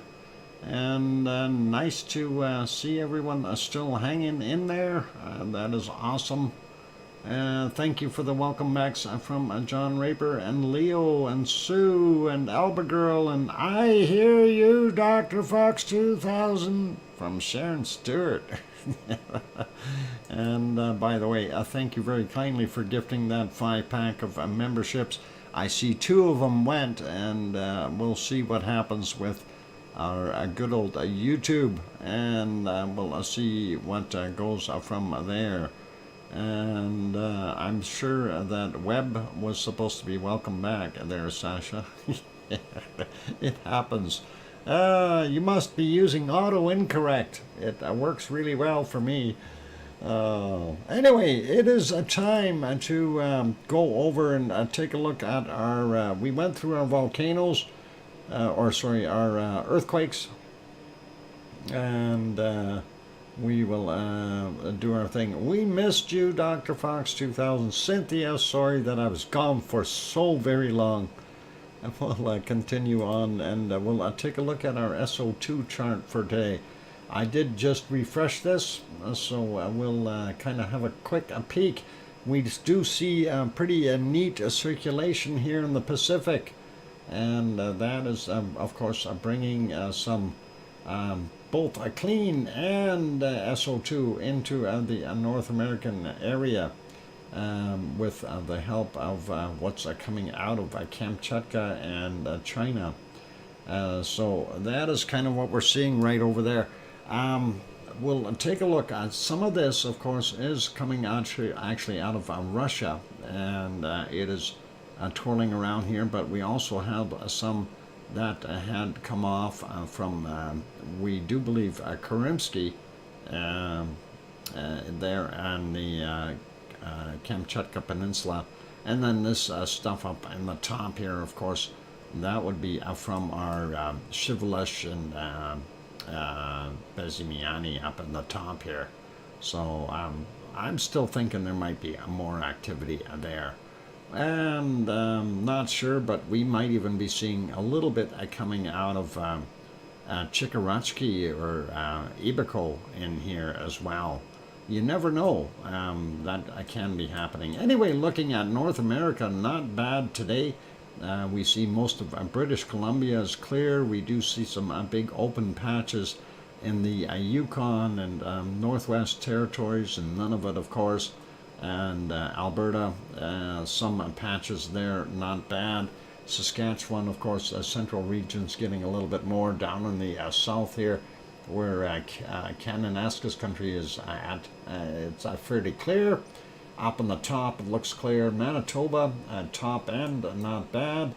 Ontario's northern region, not bad, but around the Great Lake region, we know there's a lot of people there. We know there's a lot of manufacturing and things going on, so we see higher levels, of course. And going to the east a little bit more, eastern Quebec, not much, and fairly light in Newfoundland, Labrador area. Even fairly light out on Newfoundland itself, not so heavy there in Nova Scotia, a little heavier in New Brunswick, and PEI, and not that bad though. Looking at, like I say, the western United States looking pretty darn good. It doesn't get bad till you get around the Great Lake region. Down here in the Florida area, not so bad either. So those states down there fairly light as far as what we see. We do still have from Mexico, from Popocatépetl as well as Mexico City, that plume going upward. And that is, of course, going into Texas and then doing its thing, blowing that way. We do see here from Central America, most of those volcanoes and people pollution going into the Pacific. And looks like Nevado del Ruiz a little bit over there. Not sure what is actually causing this plume. Could be Sangay, could be Reventador, but you never know in that area. We see some of it though has been going into the Pacific, but also back inland into Colombia, and even down here into Peru. Looking at what we see along the Chilean coastline.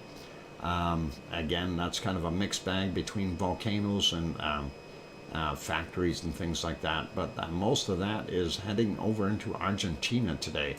So that's what we've got there, and actually going all the way through into the Atlantic.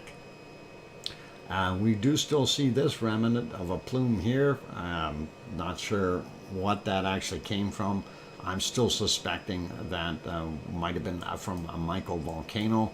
Still fairly high levels down here in Antarctica, but it's starting to clear up. So we know they've got some snowfall happening, and of course that will recapture some of that SO2 and keep it dormant until it thaws out again.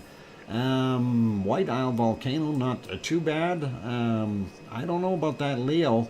Looks like a pretty heavy SO2 there in Melbourne, and I'm thinking we might have Leo doing something at the beach. I don't see him there.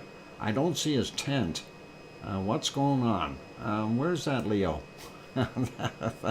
No barbecue, sorry. Oh, darn it. But it looks like it. Are you sure, Leo? You're just not telling us because you want to keep it to yourself. The refineries there, though, they're doing their thing. And then, of course, we see the coking plants north of Sydney doing their stuff.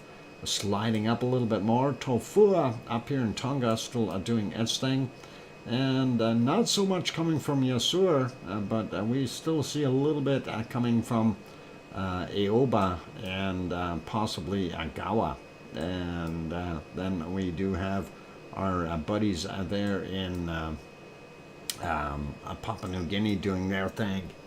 Luolatak looks a little heavier today, not by much though. And then we know Semeru is doing its thing fairly heavy, and then of course also Merapi, and that's Merapi, not Marapi, and Merapi is over here somewhere just north of that camera. Marapi is over here. Carinci and Marapi are the guys over here. Cinnabung is up in this area.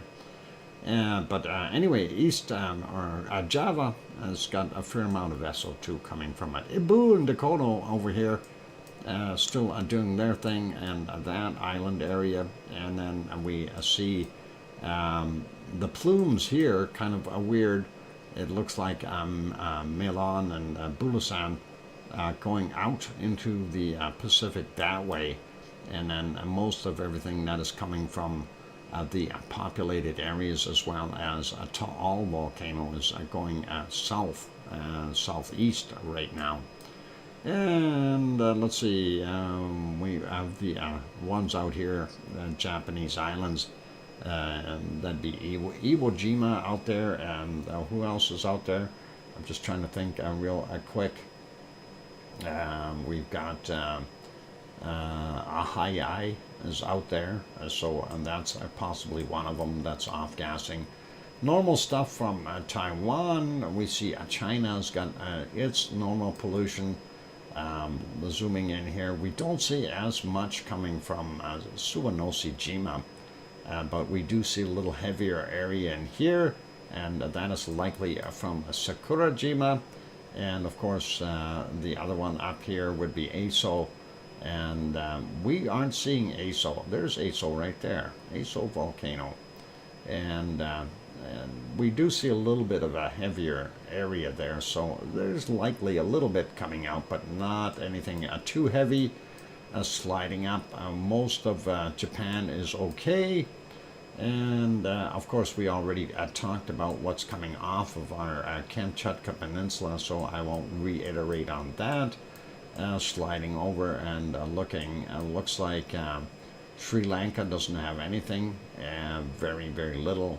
India, fairly polluted in the eastern parts, right next to Bangladesh. And then, of course, down here, Looks like they're smelting gold again for those people down in South Africa, and possibly some people pollution in Zambia, or maybe a fire. And DR Congo doing its thing. Hard to tell if RTVE is putting anything out because of that stuff all coming around. We do see fairly heavy from the oil refineries there in Saudi Arabia in a couple of locations. Kuwait, not so bad, but Iraq definitely, and Iran. So they've got their stuff going. And looking at what we got in here, that is from Mount Etna, and likely a little bit of help there from Stromboli and Volcano. So that is the pluming there, and let's see, and we don't see anything in England, Ireland, France, Spain, pretty good. Germany, not bad, a little heavier in Holland. Denmark, nothing, and going up, looking at most of Sweden is okay, with the exception of the northern area here a little bit.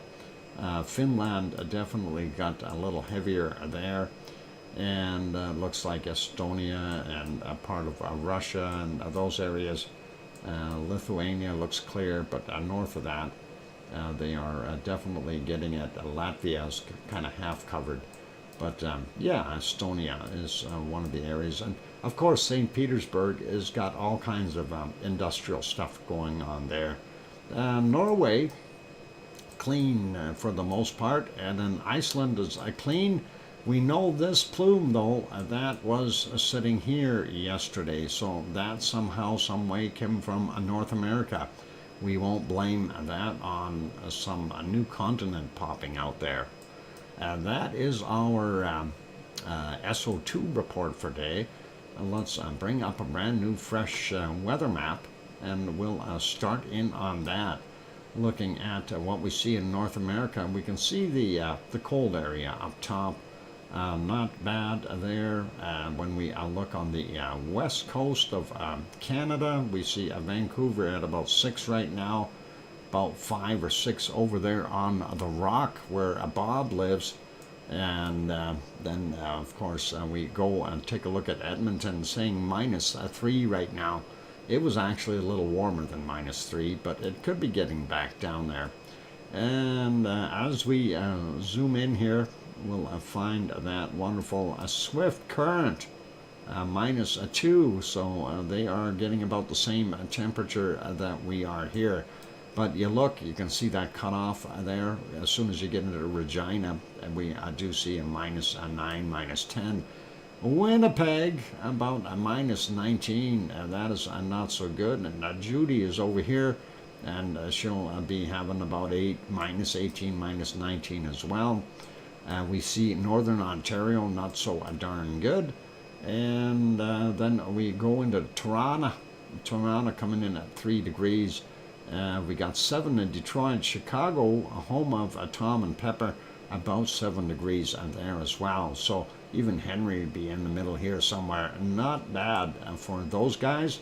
Montreal, 2 degrees, 1 or 2. And then Quebec, a little bit colder at -2 or 3. Looking at New Brunswick, about -7, -8 up at the top end, -1 or 2 down on the bottom end, actually even above freezing right along the coastline. And Halifax coming in at about 0. Cole Harbour probably be about 1 or 0 or something like that. 1 degree there in Cole Harbour, that is not bad. But the northeastern portion, they got -5, -8 in some spots. Wow. And going back up here in Newfoundland, they see we've got anywhere up to about -13 up on the top. The Avalon Peninsula is only about -4, 5, or 6, depending on where you're standing. And then, of course, Newfoundland, Labrador region, definitely up in the north at some -31, and northern Quebec, very cold at some places as low as -43 degrees. Temp tomorrow is supposed to be going up to 10. That'll be awesome. And let's do North America real quick, U.S. Portland coming in at about 7, San Jose about 17, Los Angeles 17. That's not bad. Death Valley coming in at a whopping 24 degrees right now, I think. Las Vegas 18 degrees Celsius. Thanks, Sue. 24, 23 there in Phoenix. So hope that is all good. Flagstaff, though, on the other hand, is only about 5 degrees. They're much higher elevation, though. Tucson, about 19. Albuquerque, New Mexico, about 11 degrees. So a little bit warmer. And we see these lovely warm temperatures, mid-range on the 20 degrees, mid-20s. So that's all right. We see about 20, 21, 22 in San Antonio. Same thing with Houston, Austin coming in at about 21. Dallas about 17 or 18, depending on where you look.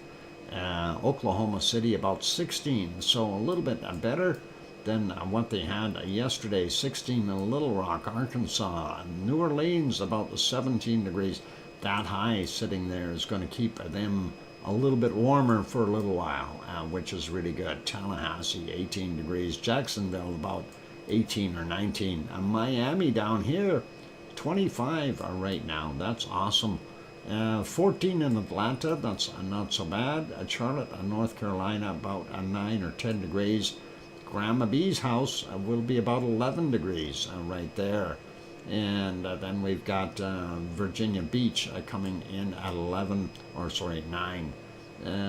Philadelphia, a little bit colder at 8. 6 in New York. And where'd Boston go? There's a 5 in Boston. So gives you a pretty good idea of what is going on. And we've got a couple seconds here. I'll do Mexico. 22 in Mazatlan. That cold is not so much on the Baja anymore either. We do see some very warm temperatures in the interior now. 35, 36. Mexico City 22 today. Where's my Acapulco? Acapulco at 29 degrees. Beautiful, and that is awesome. So going through Central America, we see some 30, 31 degree temperatures. Awesome. Panama making good temperatures too here. San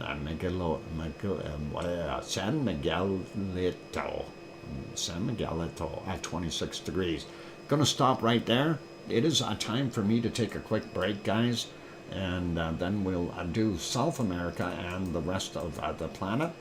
And I'm going to refresh that because I just moved the ticker on the bottom here. There we go. So that's all good. Don't go away. More to come. I'll throw you back in the volcano. I'm kidding. I'm not throwing you in there. Just letting you look at it. For those good people who are here, if you have not yet hit that like button, please do consider doing that. Also, if you have not yet hit that subscribe button, please do consider subscribing if you're enjoying the show.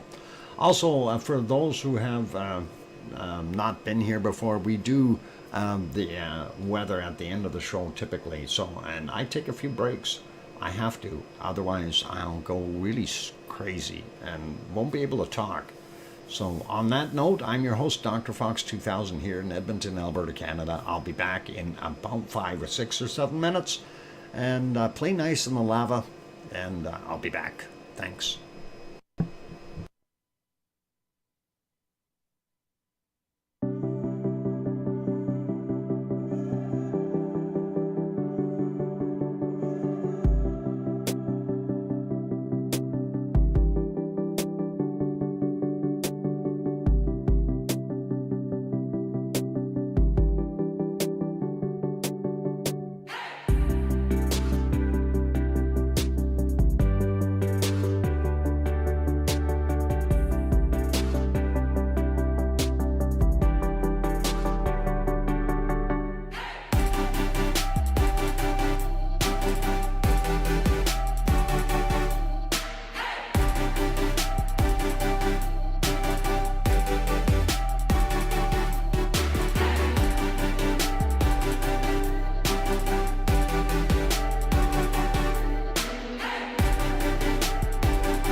And I am back.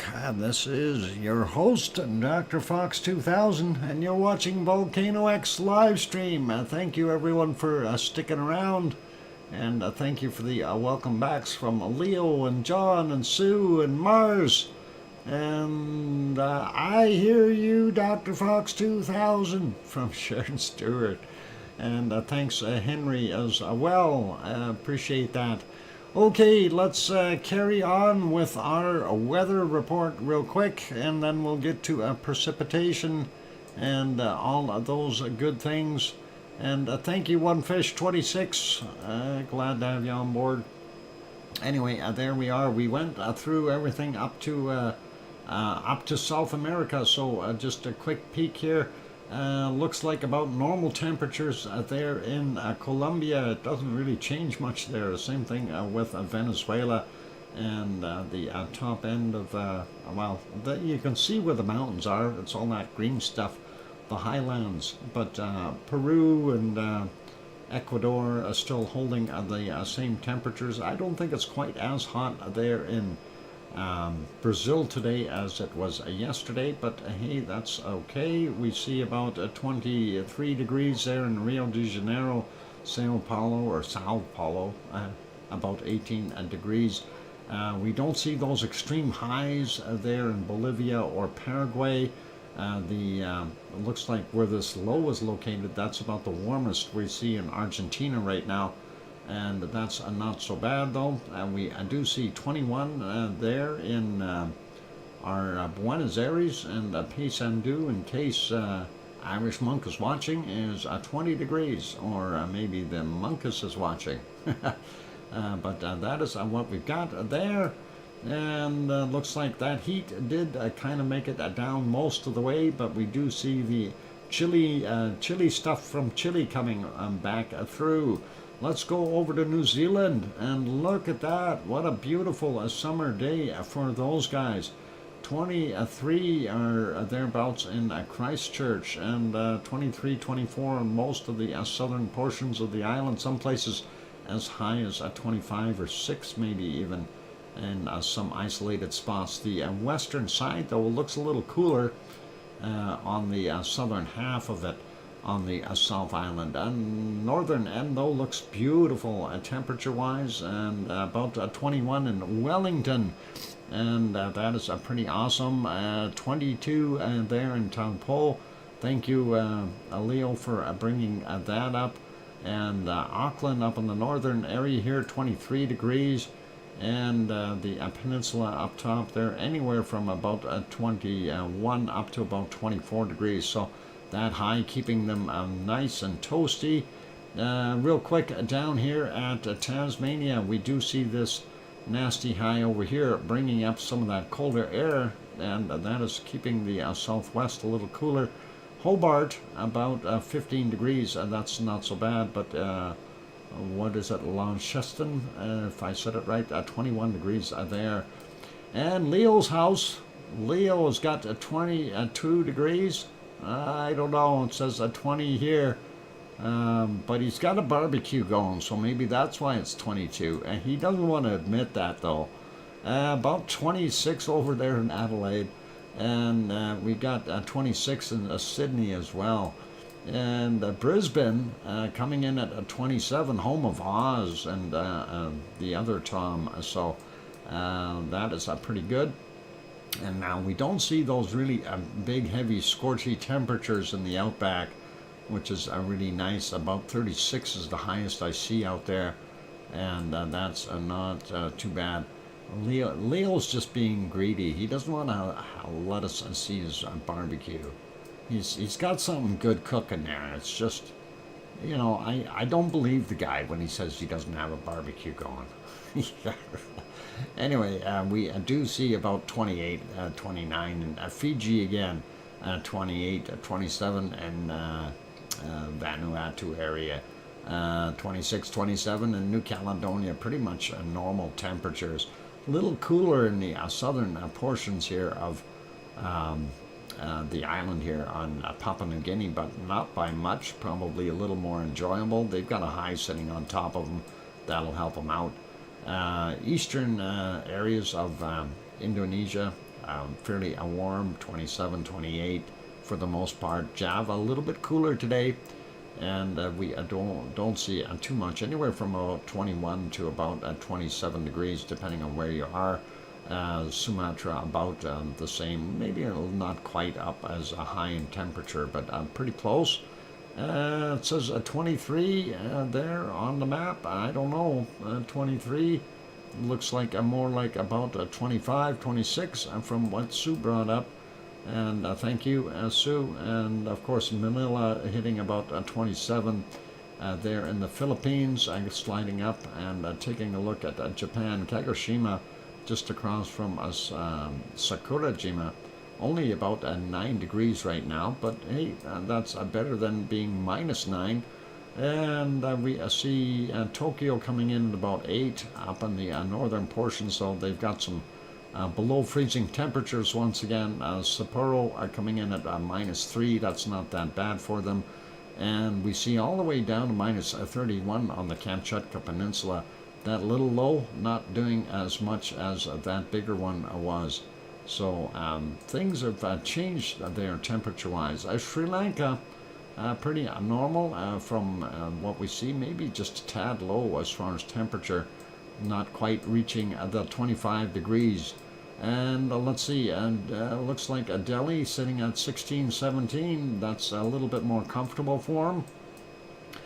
Going all the way out here looks pretty normal, and Madagascar, nothing has changed. 25, 26, 27 in some spots. Cape Town, about 16 today. Looks like they're getting a little bit of wind there from the looks of that pattern. And a high sitting on top. That might be keeping a little cooler. Most of Africa looks like it is re-warming, and that is really, really nice. For them, we do see the western portions of the Sahara starting to really warm up. The cold is getting pushed back up and out, and we do see Cairo though still only 8 degrees. Over here in the UAE, anywhere from about 14 to about 21 degrees, and I think it's about the same there in Oman, and of course Yemen's got some higher elevations, so they're going to get a little colder there up on the top of the mountains at 7, but not bad. Baghdad coming in at about 8 right now, and looks like Turkey is starting to warm up. We're not seeing those -18, -20 degree temperatures anymore, and that's probably welcome for all of those people that are in these areas. They are still showing below freezing temperatures. Adana coming in at 5 or 6 right now, so that's a little bit better. Let's take a look and see what Piggy has got. She's basking in the sunshine at about 14, 15 degrees, 13 on what Sue brought up. And we do see Crete, especially along the coastline, very warm, still single digits up on the higher elevations. Taking a look at our next one over here is Sicily. Randanzo saying 6 degrees. It says 4 from what Sue brought up, and then Malta coming in about 14 to 16 degrees. Having a quick look here, Naples coming in at 13, and that's just not bad. Rome about 9 degrees, and all the way up to Milano, they're only 8, but that is a lot better than what they've been getting. And definitely warming up in Spain. We even see some warmer temps getting up into the mid-teens there in Morocco, so that is really nice. Madrid 10 degrees. Aurelio's house is about 8 degrees. That is pretty awesome, and we see about up to 12 degrees there in good old Portugal. And Nantes coming in at about 5, Paris 5, looks like Munich about 5, Frankfurt 5, Cologne 5, Yvonne Kunkel's house 5, Amsterdam about 6, and Brussels about a 5 as well. Luxembourg about a 3 or 4. Don't need to plug the UFO in. 2 degrees in Berlin. Hamburg coming in about 4. Copenhagen making it up to about 4 degrees. Aarhus coming in about 5. And if we go up, Oslo sitting at -4. Stockholm -3. Then we get over to St. Petersburg, -8. And Moscow sitting at -8 as well. And looking at London, 6 degrees. It looks like they are just down here in the colder portion. It looks like Wales and those areas are getting up to about 10. Glasgow is about 9 degrees right now. Aberdeen sitting at 10. We see Dublin at 11. And WDO are coming up. And yeah, it's going to be so hard because he moved so far. That month moved. He's no longer in Doolin. It's 9 degrees. That is horrible. Anyway, here's Doolin, and he said he moved really far away, and I think the next town he moved to is about here. So where his other house is. So I think we can use that same temperature, 10 degrees Celsius. For him. So that's all right. Let's take a quick look and see what we've got in Reykjavik in Iceland, the capital city. And there we are, 3 degrees right there in Reykjavik. And that is what we've got. Leo saying goodbye all. Thanks to Dr. Fox and the mods and everyone else. And oink oink. Take care, Leo. Enjoy your barbecue, even though you don't want to share. I know you're having one. Huh. Anyway, take care, Leo. We'll see you next time. Remember, regular stream hours tomorrow night. And thanks there, Sue, 3 degrees Celsius. And that is all good. Okay, we'll leave that be. It looks like it's pretty windy there, though, in Iceland. Let's put on precipitation real quick, and we'll make that super fast. And we see some snow up in the Alaskan area and also in the Yukon.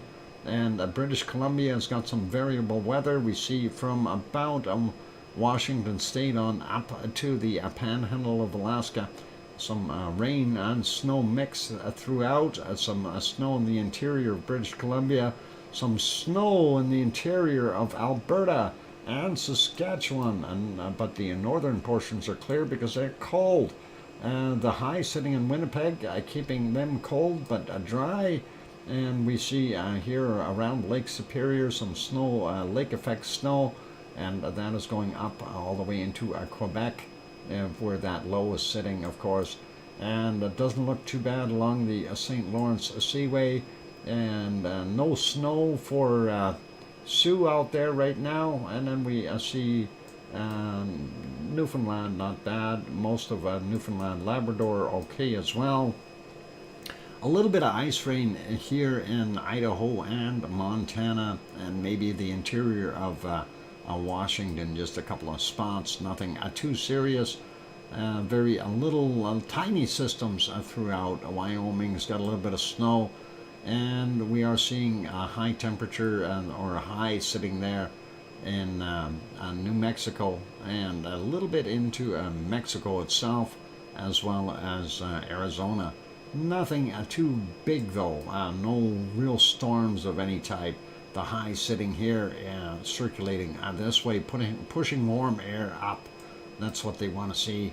And a few little rain dribbles down on the bottom of Florida, nothing to concern yourselves with.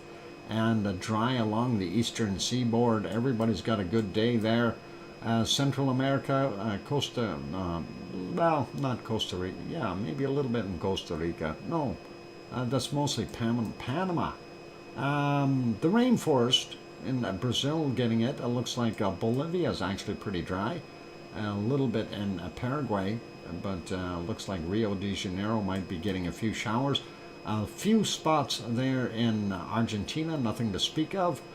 Looks like our wonderful Muncus is not getting any rain out there at Paysandú, so that's all good. We do see the southern end of Chile getting a little bit of moisture. And looking here, yeah, that colder area is got some rain in New Zealand on the western coast. So that was kind of what we were seeing. They've got a big high sitting there. That'll keep them clear and dry for a while. Looks like Tasmania, not bad. A little bit of rain here and there. Hobart getting some rain, and the interior. Leo's house, see, he doesn't have any clouds or anything. I'm betting he's having a barbecue.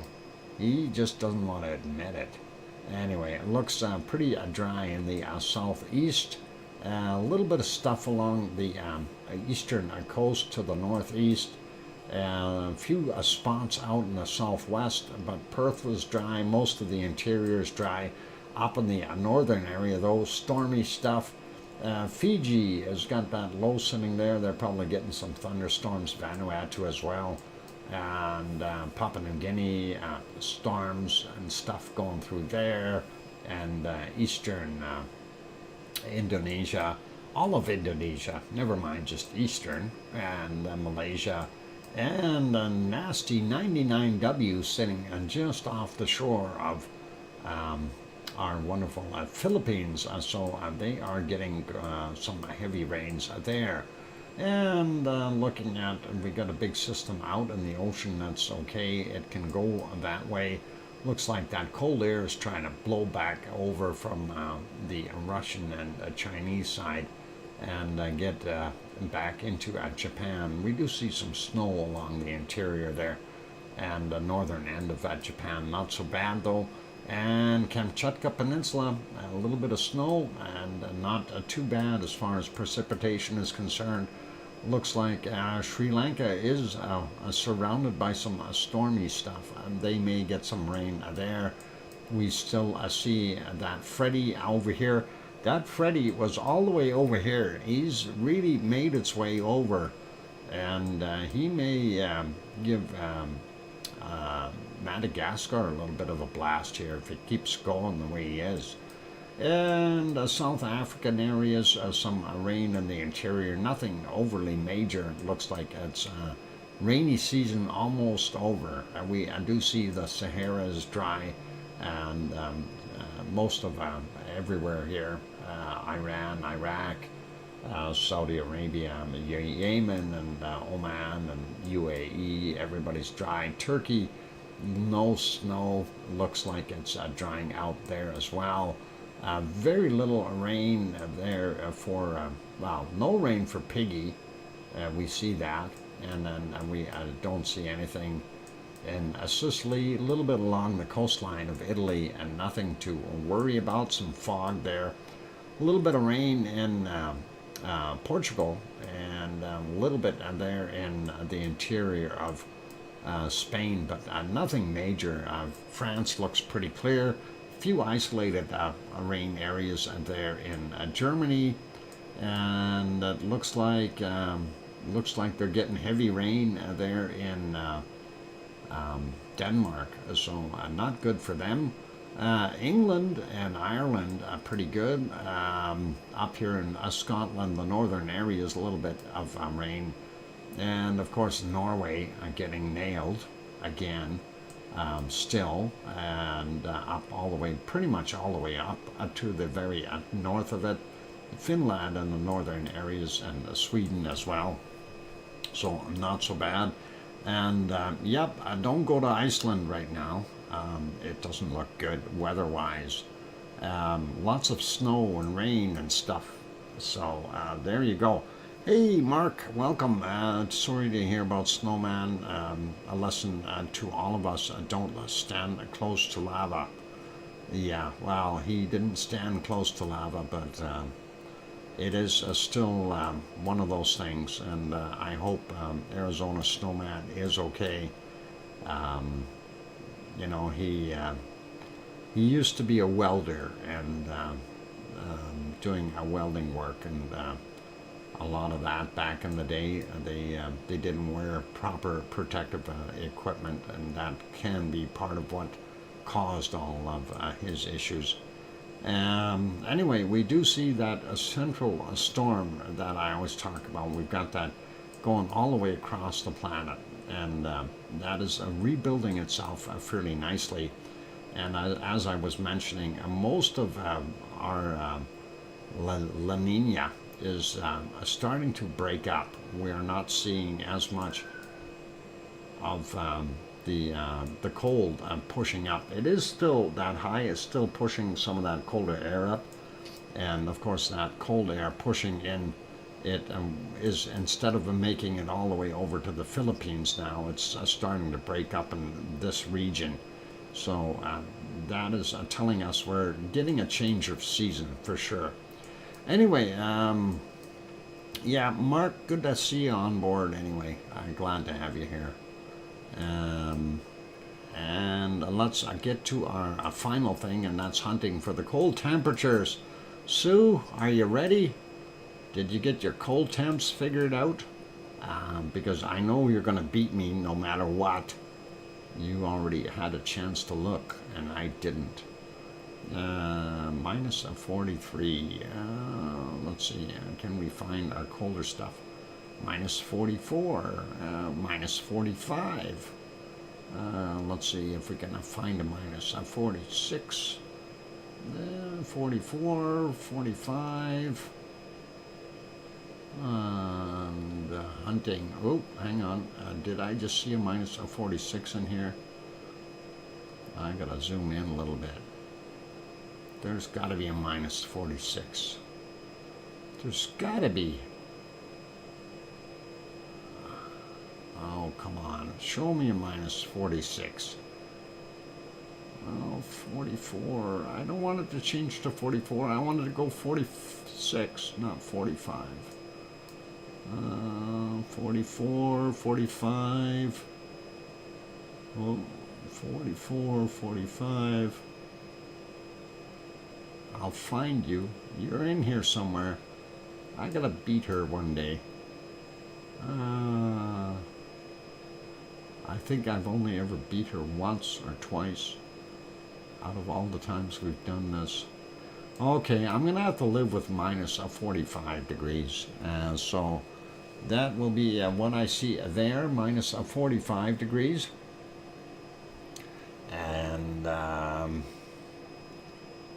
minus 45 degrees there. Let's see what we've got up in Iceland, or Greenland.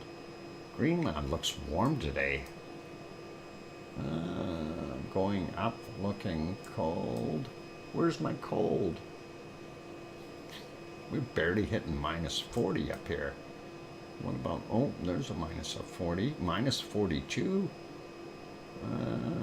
Let's see.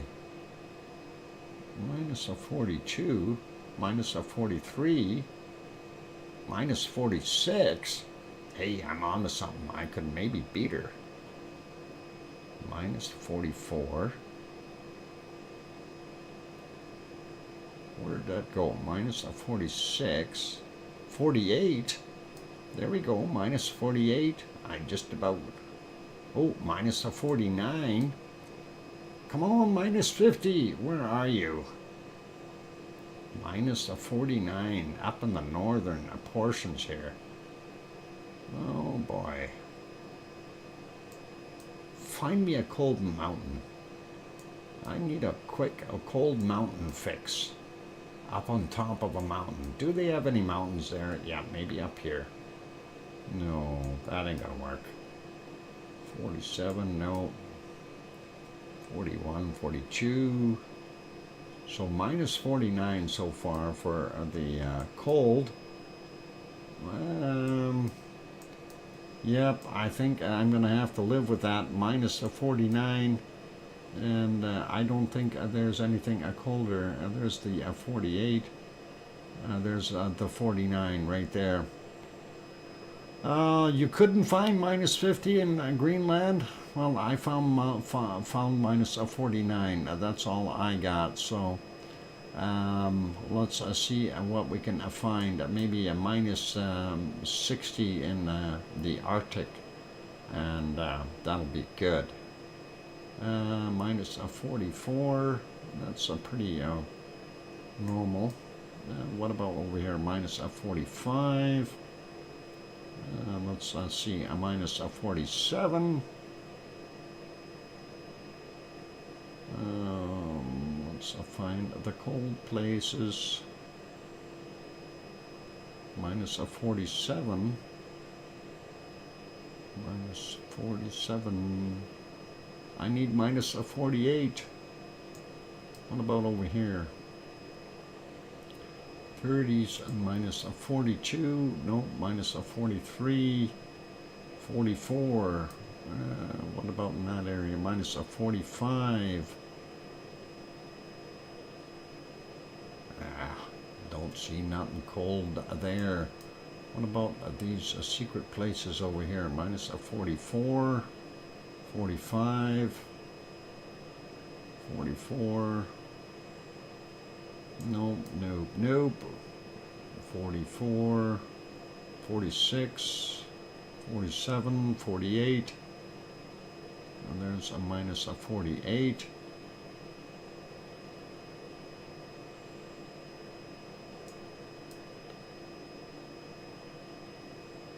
Minus 48. Looking for minus 49.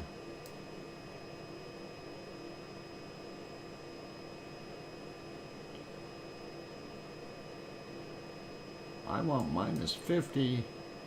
Oh, not really, but I want it to show up on the screen. Oh, minus 48 so far, and that is cold, but not quite enough to be successful, I don't think. I need a minus 50 something. Minus 42, no. And minus 40 something. Yeah, we're going to have to maybe settle with minus 48. Let's see what else we can find here. Minus 46. Let's go zoom into that area. Minus 45. Minus 46. 45. 46. 47.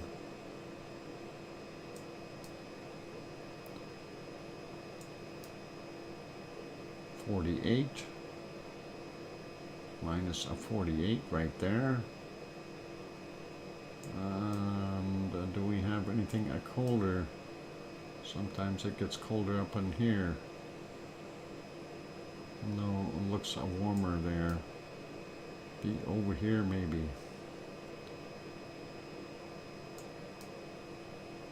Minus 48. Come on, where's the minus 60s? Let's check over here. Minus 45, 46 I've seen around my little lakes.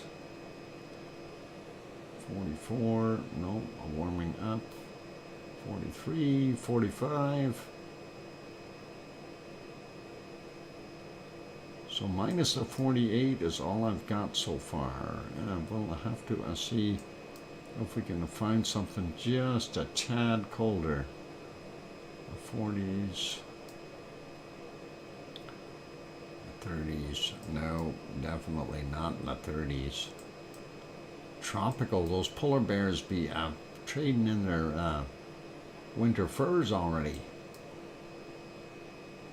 42, no.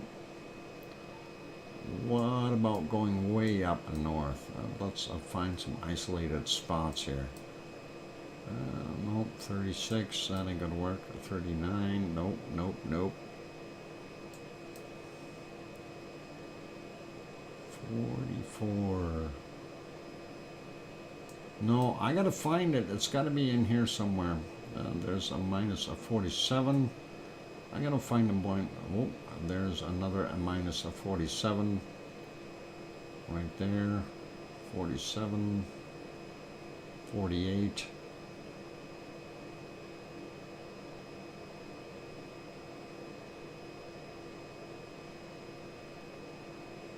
Got to be here somewhere. 48. I think I'm gonna have to almost a cave in with only minus a 48. That is a pretty warm.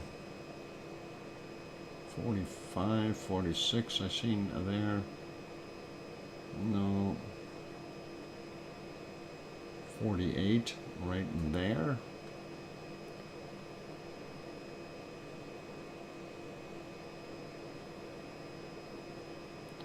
One spot of 48. Come on, find me a 49. No, no such lucky. And let's try over here again. Somebody's walking their hound. By the way, while I'm looking, I wanted to let you know I seen about 6 squirrels today.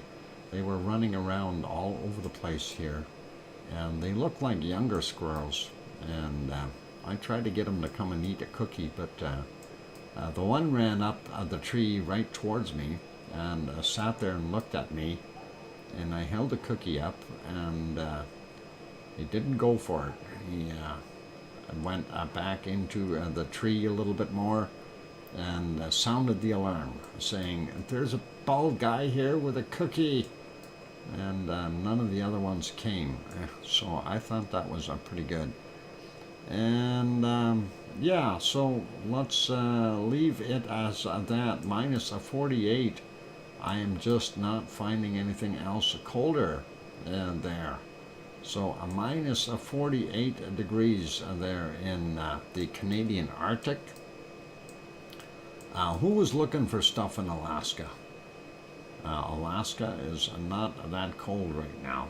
They are actually pretty warm from the looks of things. A minus a 34 there in Alaska. Minus a 34. Yep, a 34. Okay. Anyway, let's take a look and see what we have in Siberia.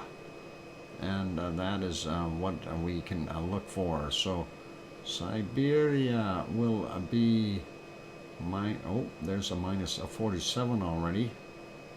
Minus a 49, I see. Right in this area, 49. Come on. Minus a 50.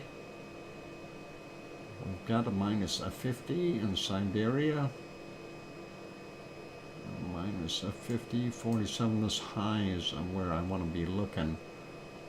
And a minus 47. And we got minus a 50. So where's the colder temperatures? And there's a minus a 50. 48. No, I'm looking for 51 now. That's getting warmer. That high is good, but not as good as I'd like it to be. And there's a 46 below. 47 right there. We've got minus 50 already, so we need to beat that. There's a minus a 48. Minus a 49. 49. We need to beat a there's another minus a 50.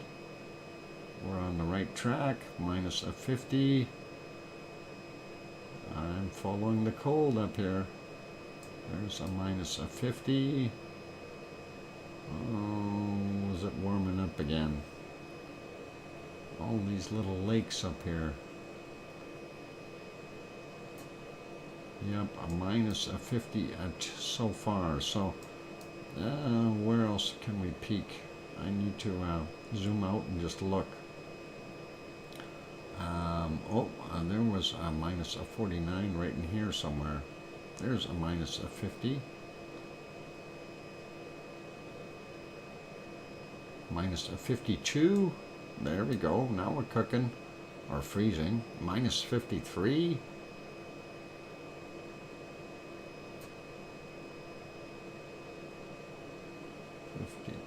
53.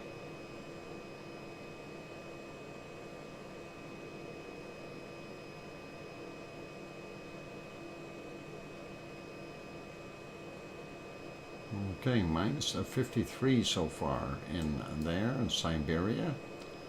Let's take a look over on the other side here. There's got to be some colder temps. There's a minus 50 already. That might be a better. 50.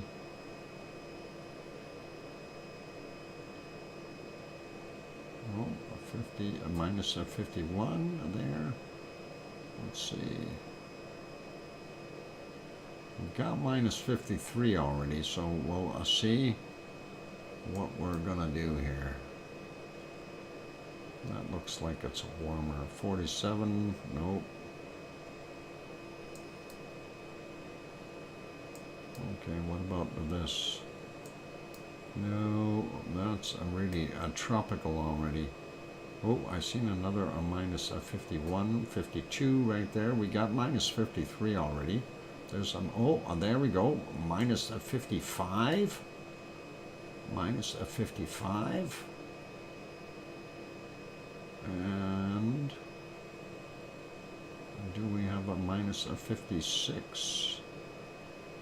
Minus 55 on the screen. So, what about here? Minus 54. Oh, and there's a minus 56. Minus 57. There we go.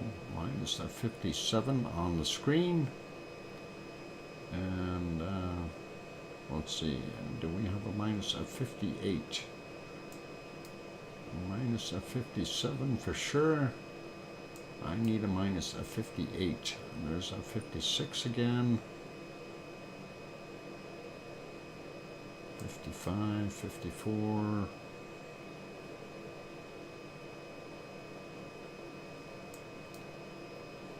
Yeah, I think I'm going to have to live with a minus 57 for today.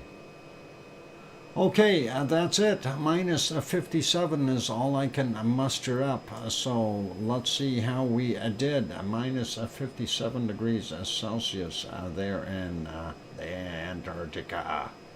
And all right. So what did we got? Wow, what? Minus 57. Now we're talking. The dock will be able to pull ahead.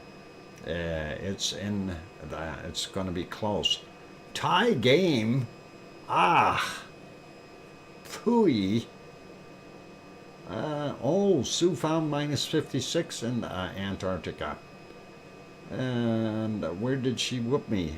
She whooped me in the Canadian North. I got her by 1 degree, and she got me by 1 degree. All right. It's a tie. It's a tie. There you go. And yeah, that is awesome. All right, Sue, good game. We like it. Anyway, that's it for today, you guys. So wonderful, and thank you, Sue, and do appreciate that. That's all a little bit of fun for everyone, and it's a tie, fair and square. Yep, I guess it is. So not a bad thing. Anyway, let's warm up. I want to see what it looks like right now there in Hawaii. So let me put it back on live. Oh, no, live ain't gonna work. Let's put it maybe here. And that is about 9:50 a.m. and we can still see the lava pond at that point in time. All right, everyone, that's it for today. So thank you, everyone, for being here. We really do appreciate you all. A big thank you to the entire lava family. And all of you, please keep Arizona Snowman in mind and send good vibes to him for a speedy recovery.